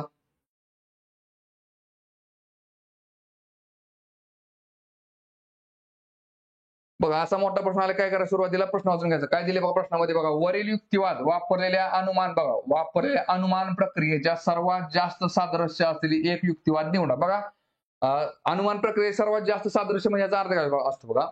आता ह्याच्यामध्ये जी माहिती दिलेली आहे ती माहिती आता असा असायला काही भाग नसतो, पण ते शब्दरचना सेम तशीच असते. म्हणजे बघा थोडक्यात काय, ए चं तुम्हाला बी बरोबर रिलेशन देतील आणि बी चं तुम्हाला सी बरोबर रिलेशन देतील. ह्याच्यामध्ये पण तशीच कंडिशन पाहिजे, पण कशी, म्हणजे ए बी सी असतील अशातला काय भाग नाही. म्हणजे तुम्हाला इकडे पी देतील, पीचं रिलेशन क्यू बरोबर असेल आणि क्यूचं रिलेशन आर बरोबर असेल, या प्रमाणामध्ये. बघा काय दिले बघा, स्वतःला राज्यस्तरीय गायन स्पर्धा जिंकायची आहे आणि त्यासाठी तिला गायन शिकावे लागेल व सराव करावा लागेल असे दीपा तिच्या मैत्रिणीला सांगत होती. बघा स्वतःला राज्यस्तरीय गायन स्पर्धा जिंकायची आहे आणि त्यासाठी तिला गायन शिकावे लागेल व सराव करावा लागेल असे दीपा तिच्या मैत्रिणीला सांगत होती. मग थोडक्यात काय, एखादी गोष्ट जर तिला करायची असेल तर त्यासाठी ती शिकावी लागेल आणि त्याचा सराव करावा लागेल. ठीक आहे. बघा तिने स्पर्धा जिंकण्याचा निश्चय केला आहे असेही ती तिला म्हणाली, म्हणजेच ती आतापासून नियमितपणे गायन शिकायला व जोरदार सराव करायला लागेल आणि तिला ती स्पर्धा जिंकायची, त्यामुळे ती आता सराव पण करावा लागेल आणि शिकायला पण लागेल. ठीक आहे. बघा बघा मग आता पहिले काय दिले बघा, जर शालूला विनोदी कथा लिहायच्या असतील तर तिला अशा कथा लिहिण्याचे कौशल्य विकसित करावे लागेल. अशा कथा कशा प्रकारे लिहायच्या याचा अनुभव घेण्यासाठी ती तज्ञांनी घेतलेल्या कार्यशाळेत सहभागी झाली आणि आता ती लवकरच तिची पहिली कथा लिहिल. बघा इथे काय दिले बघा, सहभागी झाली. आपल्याला काय करायचं बघा, म्हणजे स्पर्धा जिंकायची असेल तर सराव करावा, म्हणजे ती गोष्ट शिकायची पण आहे आणि त्याचा सराव पण करायचा आहे. इथं डायरेक्ट काय म्हटलंय बघा, सहभागी झाली, बरोबर आहे का नाही. आणि इथं काय म्हटले बघा, आतापासून नियमितपणे गायन शिकायला व जोरदार सराव करायला लागेल. भविष्य सांगितले ते, इथं काय केलंय बघा, डायरेक्ट सहभागी झाली असं म्हटलेले. ठीक आहे. आणि आता ती लवकरच तिची पहिली, इथं बघा सहभागी होईल असा शब्द पाहिजे काय, ती तज्ञांनी घेतलेल्या कार्यशाळेत सहभागी होईल आणि आता ती लवकर तिची पहिली कथा लिहिल असं असतं, आपण बरोबर म्हटलं असतं. 2 नंबर काय दिले, मधुला स्वतःच्या शोध निबंधाला अधिक वेळ द्यायचा होता, कारण तसे झाले तर तो गुणवत्तापूर्ण होईल हे त्याला माहित होते. त्याला आवश्यक असणारा वेळ मिळणार नाही असे त्याच्या अध्यापिकेने त्याला सांगितले, म्हणून त्याचा निबंध उच्च गुणवत्तेत असणार नाही. त्या शब्दरचनेला साम्य आहे का याच्यामध्ये नाही, त्यामुळे हे काय चुकतंय बघा. आपल्याला साधारण कसं पाहिजे बघा, एक गोष्ट करायची त्यासाठी ती गोष्ट आपल्याला शिकावी लागेल, त्याचा सराव करावा लागेल. ठीक आहे. बघा या प्रमाणामध्ये जर सध्या तुम्हाला भरपूर पगार मिळवायचा असेल तर तुम्ही विविध देशात काम करण्याचा भरपूर अनुभव मिळवण्याची गरज आहे. डॅनीला खूप मोठा पगार मिळवायचा आहे, म्हणून साहजिकच तो काही वर्षांसाठी हा देश सोडेल. ठीक आहे. देश सोडला म्हटले का नाही, बघा हे तर काय 3 नंबर मध्ये बघा, त्याला भरपूर पैसे कमवायचे आणि त्यासाठी काय त्याला विविध देशांमध्ये काम करावं लागेल, म्हणून तो येणाऱ्या काळामध्ये थोडक्यात साहजिकच काही वर्षांसाठी देश सोडेल.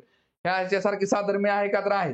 बघा हे उत्तर असू शकतं. आणि 4 नंबर बघा, जर 2 राज्यांच्या नेत्यांना चर्चेसाठी बोलावणे अधिकाऱ्यांना शक्य झाले तर विविध प्रकारच्या प्रदूषणांवर तोडगा रचला जाणे शक्य आहे. दोन्ही राज्यांना प्रदूषणाला प्रतिबंध व्हायला हवा आहे, म्हणून ते लवकरच राज्यातील संबंधित व्यक्तींना बोलावून चर्चा आयोजित करणार आहेत. ठीक आहे. बघा जास्त बघा आता शब्दरचना काय दिली, स्वतःला राज्यस्तरीय गायन स्पर्धा जिंकायची आहे आणि त्यासाठी तिला गायन शिकावे लागेल व सराव करावा लागेल असे दीपा तिच्या मैत्रिणीला सांगत होती. बघा इथं काय, जर सध्या तुम्हाला भरपूर पगार मिळवायचा असेल तर तुम्ही विविध देशात काम करण्याचा भरपूर अनुभव मिळवण्याची गरज आहे. परत तिने स्पर्धा जिंकण्याचा निश्चय केला आहे असेही ती तिला म्हणाली. म्हणजेच ती आतापासूनच नियमितपणे गायन शिकायला जोरदार सराव करायला लागेल. आणि मग ते बघा, आपल्याला जी गोष्ट करायची आहे त्यासाठी आपल्याला जे करावं लागतं ते आपण करणार आहे कुठं भविष्यामध्ये. इथं पण काय दिले बघा, डॅनीला खूप मोठा पगार मिळवायचा आहे म्हणून साहजिकच तू काही वर्षांसाठी हा देश सोडेल. उत्तर काय ते मग आपलं इथं ऑप्शन नंबर 3. ठीक आहे, चला पुढचा क्वेश्चन बघू.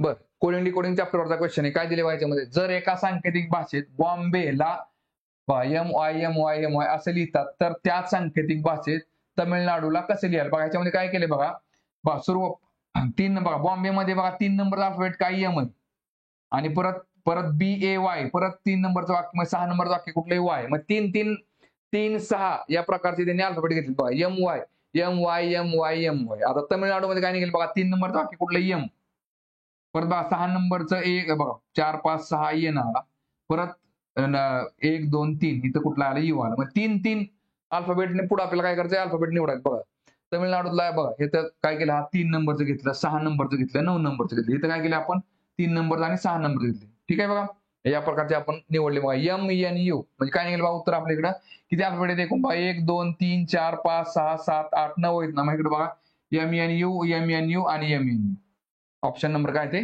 2 आहेत. ठीक आहे, चला पुढचा क्वेश्चन बघू.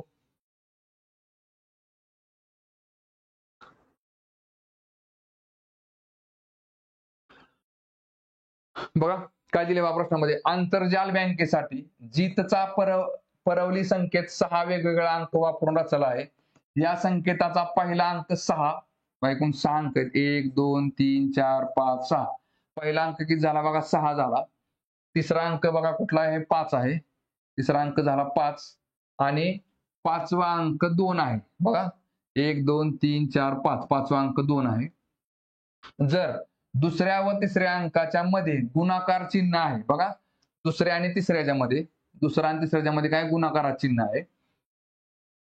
हा, आणि तिसऱ्या व चौथ्या अंकाच्या मध्ये समानता चिन्ह ठेवले. बघा कुठल्या तिसऱ्या आणि चौथ्याच्या, बघा हे झालंय बघा इकडं 1 2 3 4 5 आणि 6, दुसऱ्या आणि तिसऱ्याच्या मध्ये गुणाकार आहे आणि तिसऱ्या आणि चौथ्याच्या मध्ये काय समानतेचं म्हणजे बरोबरचं चिन्ह आहे ठेवले. तर योग्य गणन प्रक्रिया दिसते दिलेल्या पर्यायातून जीतचा परावली संकेत निवडा. बघा आधी 6 5 2 आहे का बघा, 6 5 2 6 5 2 6 5 2 6 5 2. ठीक आहे बघा, आता काय केलं आपण दुसऱ्या आणि तिसऱ्यामध्ये गुणाकार टाकला. बघा पहिला ऑप्शन बघा 64 आणि 4 आणि 5 च्या मध्ये गुणाकारात चिन्ह, थोडक्यात काय इकडं 64 गुणिले 5 आणि परत 5 आणि 3 मध्ये बरोबरचं चिन्ह आणि इकडे 320 लिहा. पहा 1 2 3 4 5 6 याच्यामध्ये 2 आणि 3 च्या मध्ये गुणाकारात चिन्ह आणि 3 आणि 4 च्या मध्ये समानतेत चिन्ह. मग 64 गुणिले 5 320 येते का बघा, 64 गुणिले 5 किती निघते बघा 5 चोक 20, 5 सक्क 30 आणि 2 32 म्हणजे 320 येते का तर येते. म्हणजे उत्तर काय असेल आपलं ऑप्शन नंबर पहिला. ठीक आहे, चला पुढचा क्वेश्चन बघू. बघा खालील समीकरणातील x ची किंमत काढा. बघा चढ आणि इंडाच्या चॅप्टरवरचा क्वेश्चन आहे. काय दिले बघा ह्याच्यामध्ये, बघा आता इथं काय निघेल बघा, तर x ची पॉवर किती आहे बघा 1/3 आहे. बरोबर आहे का बघा, क्यूब रूट दिलाय त्यांनी, बरोबर आहे आपल्याला. बघा चला परत हा तिरकाचा गुणाकार आहे, x ने ह्याला गुणले काय बघा x होईल इकडं आणि ह्याची पॉवर किती असते 1 असते. बरोबर बघा 2.56 ने 100 ला गुणा. बघा 2 बघा इकडे काय 100 गुणिले 2.56. ठीक आहे बघा, चला आता काय निघेल पहा इकडं, बघा बेस सेम आहे ना, एक जागेला ठेवा आणि काय होतं मग पॉवरची काय होते ऍडिशन होते 1/3 अधिक 1 बरोबर 100 गुणिले 200 2.56 केले काय होते बघा 256 येईल इकडे.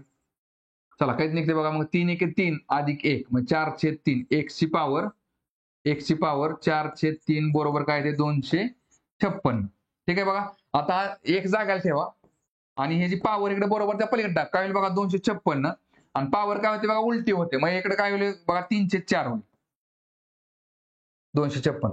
बरं आता बघा मला सांगा 256 हा बरं 256 ची पॉवर किती झाली इकडे 3/4. ठीक आहे बघा, आता बघा 256 हा कितीचा वर्ग आहे तर 16चा वर्ग आहे. बरोबर आहे का, 16चा वर्ग झाला 256 आणि त्याची पॉवर किती आहे बघा 3/4. आता बघा 16 कितीचा वर्ग आहे तर 4चा वर्ग, 4 × 16 बरोबर आहे का नाही. मग 4चा वर्ग झाला 16 आणि इकडे परत बेदोन्ही मग 4चा चौथा घात बरोबर काय येते इकडे येते लक्षामध्ये बघा 4चा वर्ग झाला 16 आणि त्याची पॉवर किती 2. मग 2 आणि 2 बेदोन्ही किती झाले 4 झाले 4चा चौथा घात आणि ब्रॅकेट बाहेर काय लिहिलं 3/4 बरोबर आहे का. बघा मग असं जर असेल तर आपण काय करतो बघा 4 घेतला आणि हा 4 बाहेर बाहेर टाकला काय होतं बघा 4 × 3/4. ठीक आहे बघा कारण बघा ब्रॅकेट चिन्ह असल्यामुळे ह्या पॉवरची काय होतं गुणाकार होतो. मग काय होते बघा 4 ला 4 कॅन्सल 4चा काय येते बघा घन. 4चा घन काय निघते बघा 4 × 16 16 × 64. म्हणजे उत्तर काय निघेल आपलं ऑप्शन नंबर 3 64. ठीक आहे चला पुढचा क्वेश्चन बघू आता. बघा काय दिले बघा एका 2 अंकी संख्येची 1/3 ही तिच्या 1/4 पेक्षा 8 ने मोठी आहे. बघा एक संख्या आपण पकडली बघा एक संख्या पकडली x आणि किती 2 अंकी संख्या. ठीक आहे बघा एका 2 अंकी संख्येची 1/3 ही तिच्या 1/4 पेक्षा 8 ने मोठी आहे. बघा 1/3 किती आहे बघा 1/3 कुणाची तर x ची.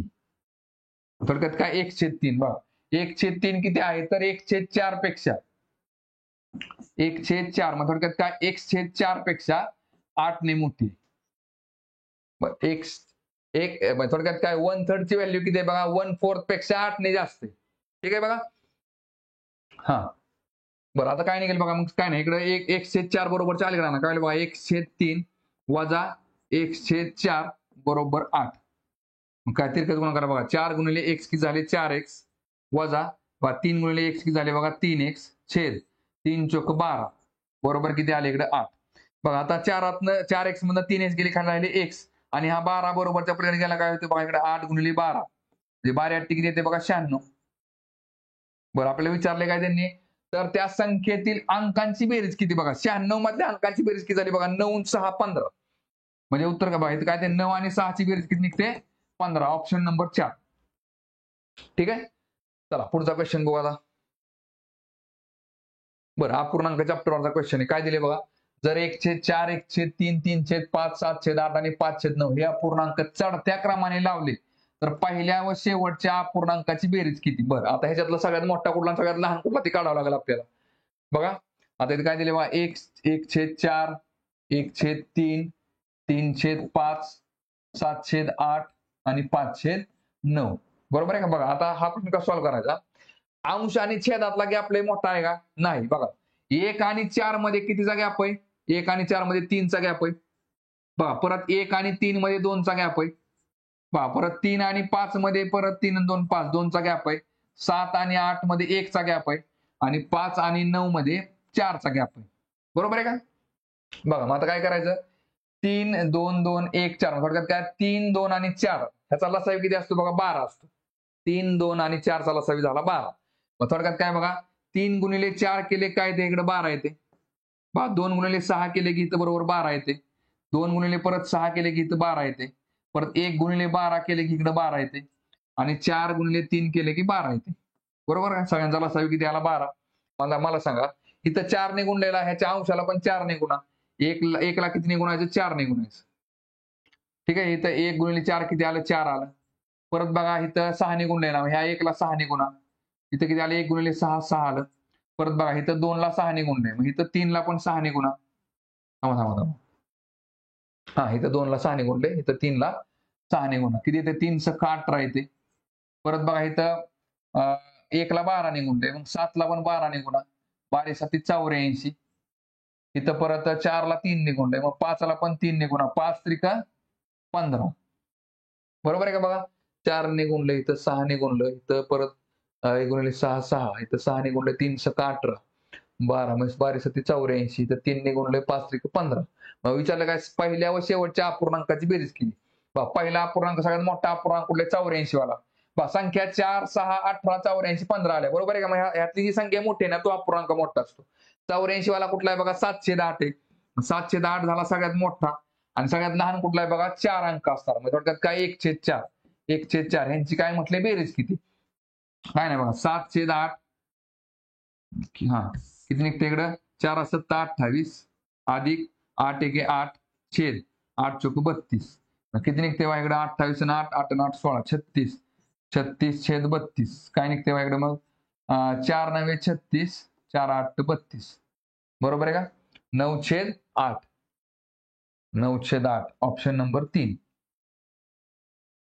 ठीक आहे किंवा डायरेक्ट आणखी कसं करू शकतो आपण बघा 7/8 आणि ह्या एक हे 4चा छेद समान करू शकतो कसा 4 ला 2 ने गुणले किती येते बघा 4 गुणिले 2 केले की बरोबर इथं 8 येते मग ह्या 1 ला पण 2 ने गुणायचं 2/8 बरोबर किती झाले 7 आणि 2 9 आणि परत छेद किती समान 8 9/8 इथं पण असंच येते म्हणजे ऑप्शन नंबर 3 ठीक आहे चला पुढचा क्वेश्चन बघू आता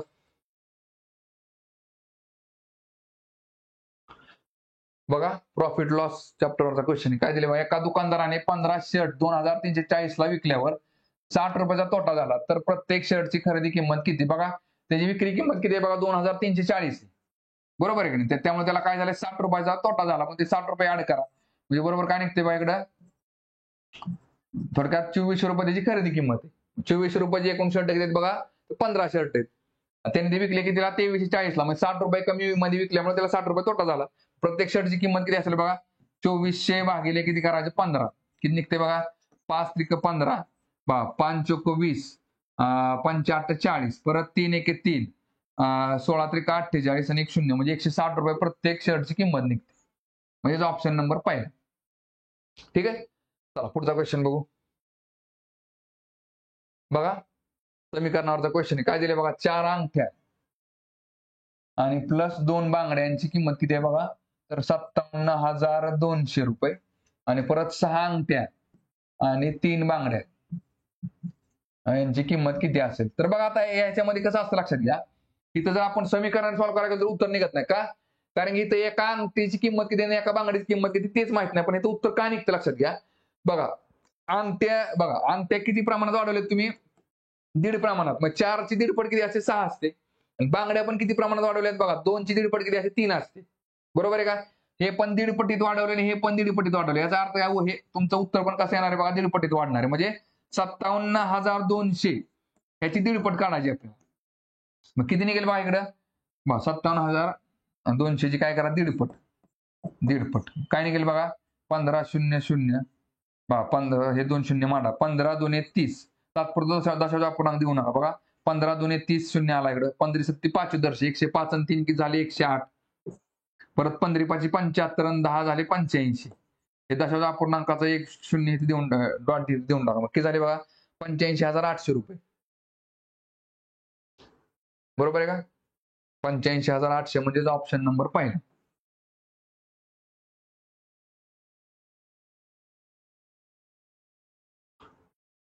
ठीक आहे चला पुढचा क्वेश्चन बघू आता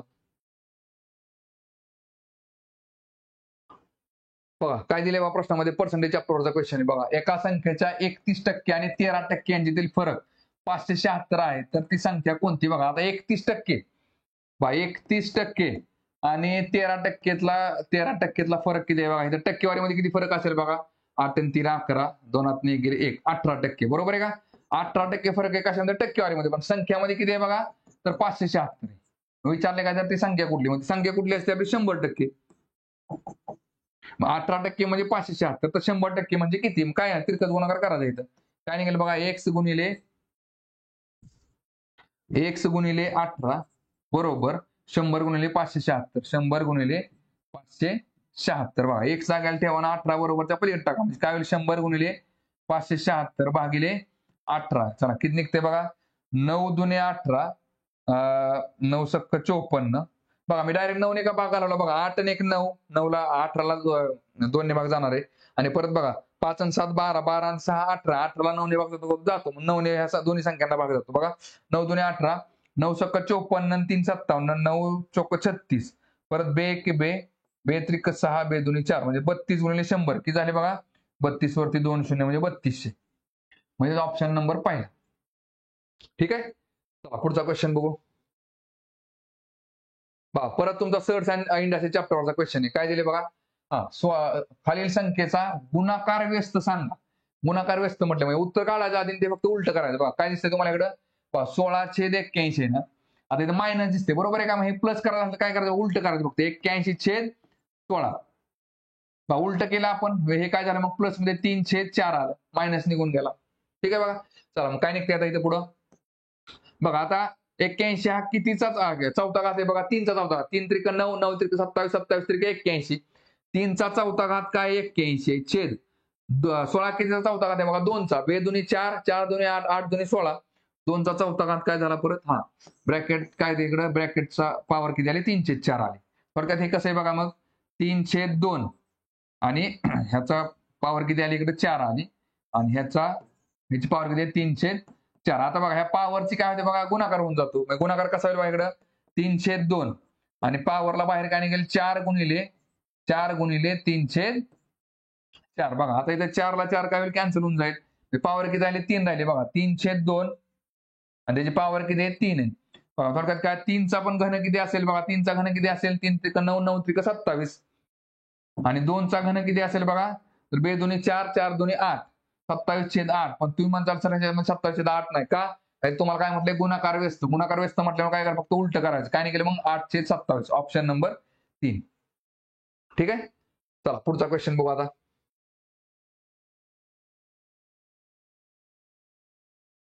बघा लसावी मासावी चॅप्टरवरती क्वेश्चन आहे. काय दिले बघा, दोन संख्यांचा मासावी 8 व लसावी 144 आहे. त्यापैकी एक संख्या 16 असते, दुसरी संख्या कोणती. बघा आपला फॉर्म्युला काय बघा, पहिली संख्या बघा पहिली संख्या गुणिले दुसरी संख्या बरोबर काय असतं बघा लसावी गुणिले मासावी. काय निघेल बघा इकडं, एक संख्या कुठली आपले 16 आहे, दुसरी संख्या कुठली आहे बघा तर x आहे, माहित नाही आपल्याला. त्यातला लसावी किती दिलाय त्यांनी आपल्याला, लसावी हा 144 दिलाय आणि मासावी किती दिलाय तर 8 दिले. झालं मग एक जागेला ठेवा आणि 16 बरोबरच्या पलीकडे टाका. काय होईल 144 गुणिले 8 छेद 16. 16 बरोबरच्या पलीकडे गेले की छेदाला जाते. किती येते बघा मग 8 1 8, 8 दुनी 16, परत बे 1 बे, बे 7 14 आणि बे दुनी 4 म्हणजे x ची व्हॅल्यू किती आली बघा, दुसरी संख्या कुठली असेल आपली 72 असेल. म्हणजे ऑप्शन नंबर 3. ठीक आहे. चला पुढचा क्वेश्चन बघू. परत सर्च आणि इंडस्ट्री चॅप्टरवरचा क्वेश्चन आहे. काय दिसते बघा इकडं, हा आता 125 मला सांगा 125 हा कितीचा घन आहे, 5चा घन आहे. 5चा घन किती झाला 125 आणि त्याचा पॉवर काय दिली बघा a दिलेली. इज इक्वल टू बघा आता 625 कितीचा वर्ग आहे बघा तर 25चा वर्ग आहे, बरोबर आहे का. 25चा वर्ग म्हणजे थोडक्यात काय 25 गुणिले 25 हा किती झाला 625. म्हणजे थोडक्यात काय हा 5चा वर्ग आणि इकडे परत 5चा वर्ग म्हणजे 5चा चौथा घात आहे, म्हणजे 5चा चौथा घात झाला, बरोबर आहे का. बेस जर सेम आले तर पॉवरची काय ऍडिशन होते 2 आणि 2 4. 5चा चौथा घात किती झाला 625. आता बघा बेस जर सेम असेल ना तर बघा इथं काय होईल बघा आता 3 गुणिले a 3a होईल इज इक्वल टू हे किती आहे 4. बेस सेम असेल तर बेसचा विषय संपला, फक्त आता पॉवरचा विषय घ्यायचा. बघा ए बरोबर काय निघेल बघा, a इज इक्वल टू हे 4 आहे आणि ह्या 3 बरोबरच्या पलीकडे गेल्या छेदाला जाईल 4/3 आणि आपल्याला विचारले काय त्यांनी तर a ची किंमत किती 4/3 ऑप्शन नंबर ए पहिला. ठीक आहे. चला पुढचा क्वेश्चन बघू आता. बघा दशांश अपूर्णांकावरचा क्वेश्चन आहे, रिकरिंग फ्रॅक्शन वरचा. कसं असं लक्षात घ्या, आता इथे बघा 0.7777 दिले, बरोबर आहे का. थोडक्यात काय 7 रिपीट होते. म्हणजे जसं आपण बघा 1/3 ची व्हॅल्यू काय पकडतो बघा 0.3333 इनफायनाईट मध्ये असते, बरोबर आहे का. मग आपण कसं असतं बघा ह्या ज्या दशांश अपूर्णांकाचं रूपांतर आपण पी बाय क्यू मध्ये करू शकतो ना. मग थोडक्यात काय ह्याचं रूपांतर आपण पी बाय क्यू मध्ये मांडू शकतो. त्यामुळे हा जो बघा कारण कसं असतं जे फ्रॅक्शन बघा म्हणजे रिकरिंग फ्रॅक्शन असतात की जे तुम्ही आता त्याला तुम्ही टर्मिनेट करू शकत नाही, ते काय असतात बघा इरॅशनल फ्रॅक्शन असतात. आणि जे रिकरिंग फ्रॅक्शन म्हणजे रिपीट होणारे जे फ्रॅक्शन आहेत, रिपीट होणारा जो नंबर आहे तो जो नंबर तुम्ही पी बाय क्यू फॉर्मॅटमध्ये मांडू शकता तो कसा असतो आपला रॅशनल नंबर असतो. त्यावेळेस आपण काय करतो बघा असं मांडण्यासाठी त्याला का ह्याच्यामध्ये मांडतो कशामध्ये बघा 0.7 आहे, बरोबर आहे काय 0.77777 म्हणजे 7च्या वरती काय करतो आपण बार देऊन टाकतो. हे आपण दशांश अपूर्णांकामध्ये बघतो, लक्षात घ्या. आणि बार दिला म्हणजे काय होतं बघा परत काय याची व्हॅल्यू होते 7 बघा किती संख्येच्या वरती 12 तर एका संख्येच्या वरती दशांश अपूर्णांकाच्या पुढे मग 7 काय तर 9 होते. आता बघा तुम्ही 7 ला जर परत तुम्ही 9 ने भाग असला तर उत्तर किती निघतं बघा 0.77777 9 7 63 7 राहिले परत 9 7 63 7 राहिले याप्रमाणे तुम्ही. ठीक आहे, मग ह्याचं उत्तर आहे बघा 7/9 ऑप्शन नंबर 3. ठीक आहे. चला पुढचा क्वेश्चन बघू आता. परत लसावी मासावी सेम चॅप्टर बघा क्वेश्चन दिले काय दोन संख्यांचा मसावे 11 असून लसावे 693 आहेत. जर एक संख्या 77 असेल तर दुसरी संख्या कोणती? बघा पहिली संख्या झाली 77 गुणिले दुसरी संख्या झाली x बरोबर. मसावे किती आहे बघा 11 गुणिले लसावे किती आहे तर 693. काय करायचं x जागेला ठेवा आणि 77 बरोबरच्या पलीकडे टाका म्हणजे 11 गुणिले 693 भागिले 77.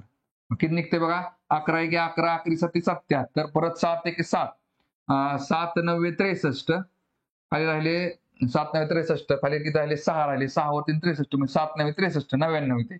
दुसरी संख्या कुठली असेल 99 ऑप्शन नंबर 4. ठीक आहे. चला पुढचा क्वेश्चन बघू आता.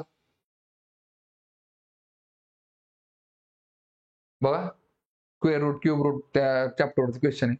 काय दिले बघा 49 कितीचा वर्ग आहे तर 7चा वर्ग आहे. इथे 7 लिहून टाका. 7 छेद बघा 1 अधिक परत काय ते बघा 41 वजा परत इकडे किती आलं 17. ठीक आहे बघा. आता 64 कितीचा वर्ग आहे तर 8चा वर्ग आहे बरोबर आहे का. 17 आणि 8 किती झाले 25 झाले म्हणजे हा रूट निघून जाईल आत मध्ये काय येईल इकडे 8 येईल. 17 आणि 8 किती झाले 25. इथं डायरेक्ट 25 मांडा 25. ठीक आहे. आता 25 कितीचा वर्ग आहे बघा म्हणजे आपलं स्टेप कमी होते 7 भागिले बघा 1 अधिक बघा 41. मला सांगा 25 कितीचा वर्ग आहे तर 5चा वर्ग आहे. मग 41 वजा डायरेक्ट 5 लिहून टाका कारण हा रूट निघून जाईल त्याचा. मग 41 मधनं 5 गेले खाली किती राहिले बघा इकडं 41 मधनं 5 गेले खाली आले 36 बरोबर आहे का. मग काय निघेल बघा इकडे बघा 7 छेद 1 अधिक बघा आतमध्ये काय येईल इकडं 36 कितीचा वर्ग आहे तर 6चा वर्ग आहे बरोबर आहे का. मग हा रूट निघून जाईल 1 अधिक काय निघेल इकडे 6 निघेल 1 आणि 6 किती झाले 7 झाले. मग थोडक्यात काय 7 छेद रूट 7 येते बरोबर आहे का. बरं आता मला सांगा 7चं कसं असतं लक्षात घ्या. कुठली संख्या जसं आपण मांडतो समजा इथे मी आता 25 संख्या मांडतो. 25चा अर्थ काय असतो बघा तर 25 अंडर रूट मध्ये गुणिले 25 ह्याची व्हॅल्यू काय असते सेमच असते. कुठली संख्या मी समजा 5 संख्या लिहिली तर 5 म्हणजेच काय असतं बघा अंडर रूट 5 गुणिले अंडर रूट 5 ह्याची संख्या सेमच असते का कारण की ह्याचा बघा ह्याची पॉवर किती असते 1 असते आणि ज्यावेळेस रूट असतो ना ह्याची पॉवर किती असते बघा इथं पॉवर किती असते 5 ची पॉवर 1/2 गुणिले 5 ची पॉवर 1/2 बेस सेम झाला बरोबर आहे का 5 झाला. 1/2 अधिक 1/2 1/2 अधिक 1/2 बरोबर काय निघते बघा 5 ची पॉवर 1 राहते. त्यामुळे कसं असतं इथं मग आता बघा 7 म्हणजेच काय झाला रूट 7 गुणिले रूट 7 छेद किती आला अंडर रूट 7 बघा ह्याला 6 ह्याला 7 ला 7 कॅन्सल होऊन खाली किती राहते फक्त 7 म्हणजे ऑप्शन नंबर 2.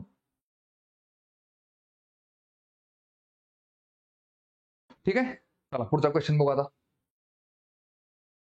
बघा वयवारी चॅप्टरवरचा क्वेश्चन आहे. काय दिले बघा जर नीताचे वय तिच्या आईच्या वयाच्या निम्म्यापेक्षा 5 वर्षांनी कमी आहे. बघा नीता आणि तिची आई काय म्हटले बघा नीताचे वय तिच्या आईच्या वयाच्या निम्म्यापेक्षा आईचं वय आपण 2x पकडू मग ह्याचा निम्मा करायचा आहे आपल्याला 2x निम्मा किती झालं 1 झालं. नीताचं वय किती आईच्या निम्म्यापेक्षा 5 वर्षांनी कमी आहे म्हणजे आईचं निम्म वय झालं 1 आणि त्याच्या पण पेक्षा 5 वर्षांनी कमी आहे कुणाचं तिच्या नीताचं वय. तसेच दोघींच्या वयांची बेरीज 58 आहे तर नीताचे वय किती. दोघींच्या वयांची बेरीज किती बघा म्हणजे काय 1 वजा 5 अधिक 2x दोघींच्या वयांची बेरीज किती आहे तर 58.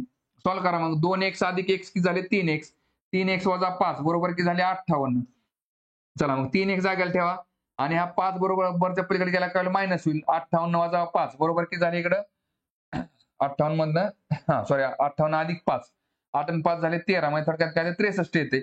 मग x ची व्हॅल्यू काय निघेल बघा 63 आणि हा 3 बरोबरच्या पुढे गेला की छेदाला जाईल 63 भागिले 3 किती निघते बघा 21 त्रिक 63 बरोबर आहे का. x ची व्हॅल्यू किती झाली 21 झाली.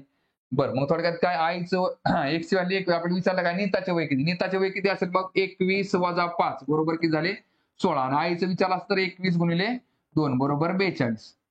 ठीक आहे बघा मग आपलं नीताचं वय किती निघते 16 ऑप्शन नंबर 3. ठीक आहे. चला पुढचा क्वेश्चन बघू. बघा काय दिले बा प्रश्नामध्ये 10 किलोग्रॅम साखरेची किंमत 400 रुपये आहे त्यावर 25% साखर फुकट मिळाल्यास त्या साखरेची किंमत प्रति किलोग्रॅम किती होईल. बघा आता मला सांगा 10 किलोचा 25% म्हणजे किती असतो लक्षात घ्या. किती आला इकडं शून्याला शून्य गेला मग 2.5 म्हणजे 2.5 किलो साखर फुकट मिळाली. बरोबर आहे का. 10 किलो मध्ये किती झाले 2.5 किलो मध्ये 12.5 किलो झाले. 400 रुपये मध्ये जर तुम्हाला 12.5 किलो जर साखर मिळाली तर एका प्रति किलोची किंमत किती किती निघेल बाहेर पूर्णांकात लिहून घ्या सगळं 400 छेद इकडे किती बघा हे 125 लिहून टाका म्हणजे बघा छेदाला जर 1 शून्य वाढवलं तर अंशाला पण 1 शून्य वाढवा हे पण 1 शून्य वाढवा आणि आता भाग घालवा किती निघते बघा इकडं. चला 5 दुने 10 5 5 25 बघा 5 40 परत 5 1 5 5 25 इकडे किती आलं 5 1 5 3 झालं 5 सख्ख 30 ठीक आहे बघा. परत 5 1 5 किती निघते इकडे बघा 5 त्रिक 15 एक राहिला एकावर 0 10 म्हणजे 5 दुने 10 म्हणजे 32 येते. 32 रुपये किलो ऑप्शन नंबर 3. ठीक आहे. चला पुढचा क्वेश्चन बघू. बघा नफा तोटा चॅप्टरचा क्वेश्चन आहे काय दिले बघा. संजयने एक बंगला 7.5 लाख रुपयाला घेतला तो बंगला किती रुपयांना विकला म्हणजे संजयला 12.5% नफा होईल. बघा नफा कसा असतो बघा खरेदी किंमत प्लस नफा बरोबर काय असते बघा विक्री किंमत असते. ठीक आहे आपला खरेदी किंमत बघा जर समजा 100% पकडली आपण तर नफा किती पाहिजे आपल्याला तर 12.5%. विक्री किंमत किती होईल बघा तर मग 112.5% होईल. बरोबर आहे का. बरं खरेदी किंमत किती आपली आता ही टक्केवारीमध्ये मांडली आपण. संख्येमध्ये किती आहे बघा 7.5 लाख रुपये म्हणजे थोडक्यात 7,50,000 रुपये हे झाले 100%. विचारले काय मग त्याने 12.5% नफ्याने विकायला असेल तर आपल्याला विचारले काय तर विक्री किंमत किती. बरोबर आहे का. मग 112% म्हणजे किती थोडक्यात असेल 112.5% म्हणजे बघा मग काय निघाल तिरकस गुणाकार करा इकडे x गुणिले 100 बघा x गुणिले 100 बरोबर 7.5 लाख गुणिले 7,50,000 गुणिले किती आले 112.5. ठीक आहे बघा. चला आता हा x जागेला ठेवा आणि हा 100 बरोबरच्या पलीकडे टाका काय होईल बघा इकडं. बरं आता ही संख्या पण पूर्णांकामध्ये मांडा मग काय करावं लागेल इकडचा 1 शून्य फक्त कमी करा इकडं इकडचा 1 शून्य कमी केला आपण 3 शून्य मांडले 1 शून्य इकडे टाकला म्हणजे काय होईल बघा इकडं 1125 आणि छेद हा 100 बरोबरच्या पलीकडे गेला की छेदाला होईल.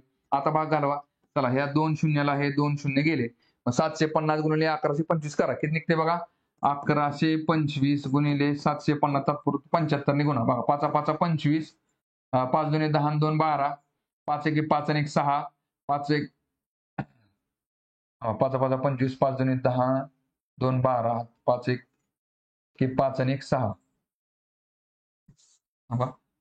1125 गुणिले 75 बघा 5 5 25 5 दुने 10 आणि 2 12 5 1 5 आणि 1 6 परत 5 1 5 इथे शून्य मांडा 7 5 35 5 आले 7 दुने 14 आणि 3 17 परत 7 1 7 आणि 1 8 किती निघते मग 5 5 आणि 2 7 7 आणि 6 13 हात चाला 1 8 आणि 1 9 9 5 14 आणि त्याच्यावरती 1 शून्य.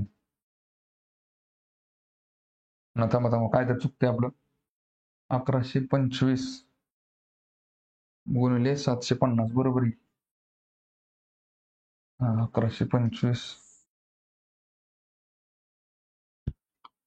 1125 गुणिले 750 बघा 5 5 25 5 दुने 10 आणि 2 12 5 1 5 आणि 1 6 5 1 5 शून्य लिहा 7 5 35 5 आले 7 दुने 14 14 आणि 3 17 7 1 7 आणि 1 8 परत 7 1 7 इथं 5 आले इथं 5 आणि 2 7 आले 7 आणि 6 13 1 आले 8 आणि 9 9 5 14 हात चाला 1 7 आणि 1 8 ठीक आहे आणि हे ह्याच्यावरचा 750 वरचा 1 शून्य इथे देऊन टाका म्हणजे उत्तर काय निघेल बघा 8,43,750 8,43,750 ऑप्शन नंबर 2.